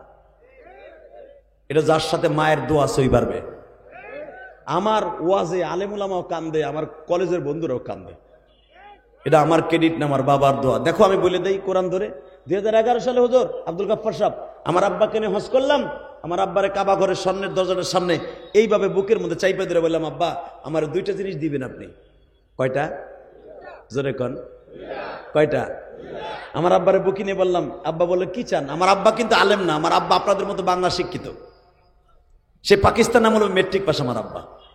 তো আমার আব্বা বলতেছে তুমি কি চাও বলো। আমি বললাম আব্বা 1 নম্বরে আমার জনম দুঃখিনী মায়ের মাফ করে দিবা, কারণ তুমি মাফ না করলে আমার মাকে, তুমি মাফ না করলে আমি ইলিয়াস যত দোয়া করি কাম হইব না। কোন স্বামী যদি তার স্ত্রীকে মাফ না করে সে কোনোদিন জান্নাতে যাবে না। অতএব আমার আব্বা এইভাবে চিল্লে এক ভাই, আল্লাহ আমার ইলিয়াসের মার মাফ করে দিছি, তুমি ওর মাকে মাফ করে দাও। এরপরে বলতেছে আল্লাহ আমার ইলিয়াসকে আমি দ্বিতীয় একটা জিনিস দিয়ে গেলাম, আল্লাহ তুমি আমার ইলিয়াসকে যেই মাহফিলে নিবা প্রত্যেকটা যুবকের চোখ দিয়ে পানি ফেলাবা। ওই যে আমার বাবা 2011 সালে দোয়া করছে, এরপরের থেকে আর আমি হাসির ওয়াজ বেশি করাই নাই। এই যে জেমসের গান, এই যে বিড়ি খাওয়ার স্টাইল যেগুলো ভাইরাল দেখো, এগুলো সব 11 সালের আগের ওয়াজ। 2008 সালের আর 9 সালের ওয়াজ ওই বিড়ি খাওয়ার স্টাইল আর জেমসের গান। এই পাগলামি সাগলামি আগে করতাম। আমার আব্বার দোয়া যেদিন থেকে শুরু হয়েছে ওদিন থেকে আমি আর হাসির ওয়াজ করি না। ওদিন থেকে আমার আল্লাহ আমার দিয়ে হাসি ওয়াজ করায় না। আলহামদুলিল্লাহ বলতে পারলেন না? একমাত্র আমার বাবার দোয়া। তোমরা বাবার দোয়া নিবা না ভাই? নিবা? আল্লাহু আকবার জোরে বলো তো, আল্লাহু আকবার জোরে বলো। 30 সেকেন্ডে কলেজের কোন যুবক আছো? তোমার বাপ এই মাঠে আছে। যুবতী কে আছো? তোমার মা এই মাঠে আছে। আমি বলার সাথে 30 সেকেন্ডে দাঁড়াবা, বাইজিদ বুস্তামির মতো আজ থেকে ওলি হয়ে যাবা। এই ইসলামী আন্দোলন যারা করো, ইসলামী ছাত্র শিবির যারা করো, বাবা মায়ের দোয়া নিয়ে রাস্তায় চলবা। পৃথিবীর এমন কোন শক্তি নাই তোমার বুকের মধ্যে গুলি ঠেকায়া গুলি ফুটতে পারে। আমি কসম করে বলে গেলাম বেটা, কসম করে বলে গেলাম। শুধু একটা আওয়াজ দিয়া কোন যুবক আছে ইসলামী মাইন্ডের, বাবার কাছ থেকে জান্নাতটা কিনে নেবা, দোয়াটা নিবা। আমার মতো লক্ষ লক্ষ হাজির সামনে বাবার কাছে মাপ চাইবা। আমার ওই দেশের পুলিশ বলতেছে দুই বাপ বেটার কান্না দেখে, ইয়াহাজ মায়াব কি কান্দুস কে? আমি বললাম আনা আবি, এলতে আবি তোর বাপ এটা? আমি বললাম নাম। হিনা জান্নাহ হিলা জান্নাহ হিনা জান্নাহ, এটা তোর বাপ না, এটা তোর জান্নাত। পুলিশ আমারে কয়, কারণ ও তো জানে হুমা জান্নাতুকা আও নারুকা, মা বাবা জান্নাত মা বাবা জাহান্নাম। 30 সেকেন্ডে বলবো কোন যুবক আছে এই প্যান্ডেলে, তোমার বাবাই মাঠে আছে, দাঁড়াও তো। কার কার বাবাই মাঠে আছে দাঁড়াও তো। কলিজা দাঁড়াও তো, এ কলিজা দাঁড়া, কলিজা দাঁড়া। কার কার বাবাই মাঠে আছে দাঁড়া, দাঁড়া যুবক দাঁড়া। কার কার বাবাই মাঠে আছে দাঁড়া, আমি তোর পাও দূরে ধরছি দাঁড়া। কার কার বাবাই মাঠের মধ্যে বসে আছে দাঁড়া। কার কার বাবাই মাঠে বসে বসে ওয়াজ শুনতেছে তাদেরকে দাঁড়াইতে বলছি। তোর জীবন আজকে ধন্য হয়ে যাবে। আমি জিহাদি বলে গেলাম, পৃথিবীর এমন কোন শক্তি নাই তোরে বিপদে ফেলতে পারে। দাঁড়া। কার কার বাবাই মাঠে আছে দাঁড়াও, দাঁড়াও। কার কার বাবা আছে দাঁড়াও। এই যে ছেলেগুলো দাঁড়াইছে, বাপগুলো দাঁড়ান, বাপগুলো দাঁড়ান, বাবাগুলো দাঁড়ান। আরে বাবাগুলো দাঁড়ান না রে ভাই, বাবাগুলো দাঁড়ান। আপনার ছেলে দাঁড়াইছে দেখেন না, আপনার ছেলেটার বাইজিদ বুস্তামি বানাবেন না মিয়া, দাঁড়ান। আর কার কার বাবা আছে দাঁড়ান, ছেলেটার জন্য দাঁড়ান, ছেলেটার আপনি অলি বানাবেন এই নিয়ত করে দাঁড়ান। এই আমি বলার সাথে যুবক বিদ্যুতের মতো দৌড় দিবি। তোর বাবা যেখানে আছে দৌড়ে যাইয়া বাপরে বুকের মধ্যে নিয়ে জোরে জোরে চিল্লাবি আর কানবি। যদি তোর বাবার চোখের পানি তোর ঘাড়ের উপর পড়িয়া যায়, তুই বাইজিদ বুস্তামির মতো অলি আজকে রাত্রে। দে দৌড় দে, দৌড়তে যুবক, দৌড়তে দৌড়তে দৌড়তে দৌড়তে দৌড়তে যুবক, একটা দৌড় দে, তোর বাপরে বুকি নিয়ে কাঁদতে থাক। একটা দৌড় দিয়ে তোর বাপরে বুকি নিয়ে কাঁদতে থাক। এই দেখ স্টেজের ভিতরে দেখ একজন আলেম তোর বাবারে বুকি নিয়ে কাঁদতে, দৌড়তে দৌড়তে যুবক, দৌড়তে তুই চিল্লাবি আর কানবি। সারিসটা বাপরে, সারিসটা বাপরে, সারিসটা কলিজা, সারিসটা। এই জীবনে আর সুযোগ পাবি না। বাপরে বুকি নিয়ে কাঁদতে থাক আর চিল্লাইতে থাক, কাঁদতে থাক। সারিস না বাপরে, সারিস না। কান কান, তোর আওয়াজ শুনতে চাই আল্লাহ। এই রাত 12:15টার সময় আল্লাহ তোর চোখের পানি দেখতে চায়। যুবক, তোর বাপ যদি কাছে থাকে, যুবতী বোন তোমার মা কাছে আছে না? মা না থাকলে তোমার শাশুড়ি আছে না? শাশুড়ি না থাকলে তোমার বড় বোন আছে না? এক বোন আর এক বোনকে বুকে নিয়ে কাঁদো। আল্লাহ দেখো, যাদের বাবা আছে তারা মাপ চাইলো, যাদের বাবা নাই তারা কি করব? তারা তো বসে বসে বাবার কথা মনে করে কান্দে। মালিক আল্লাহ এদের চোখের পানি তুমি কবুল করো।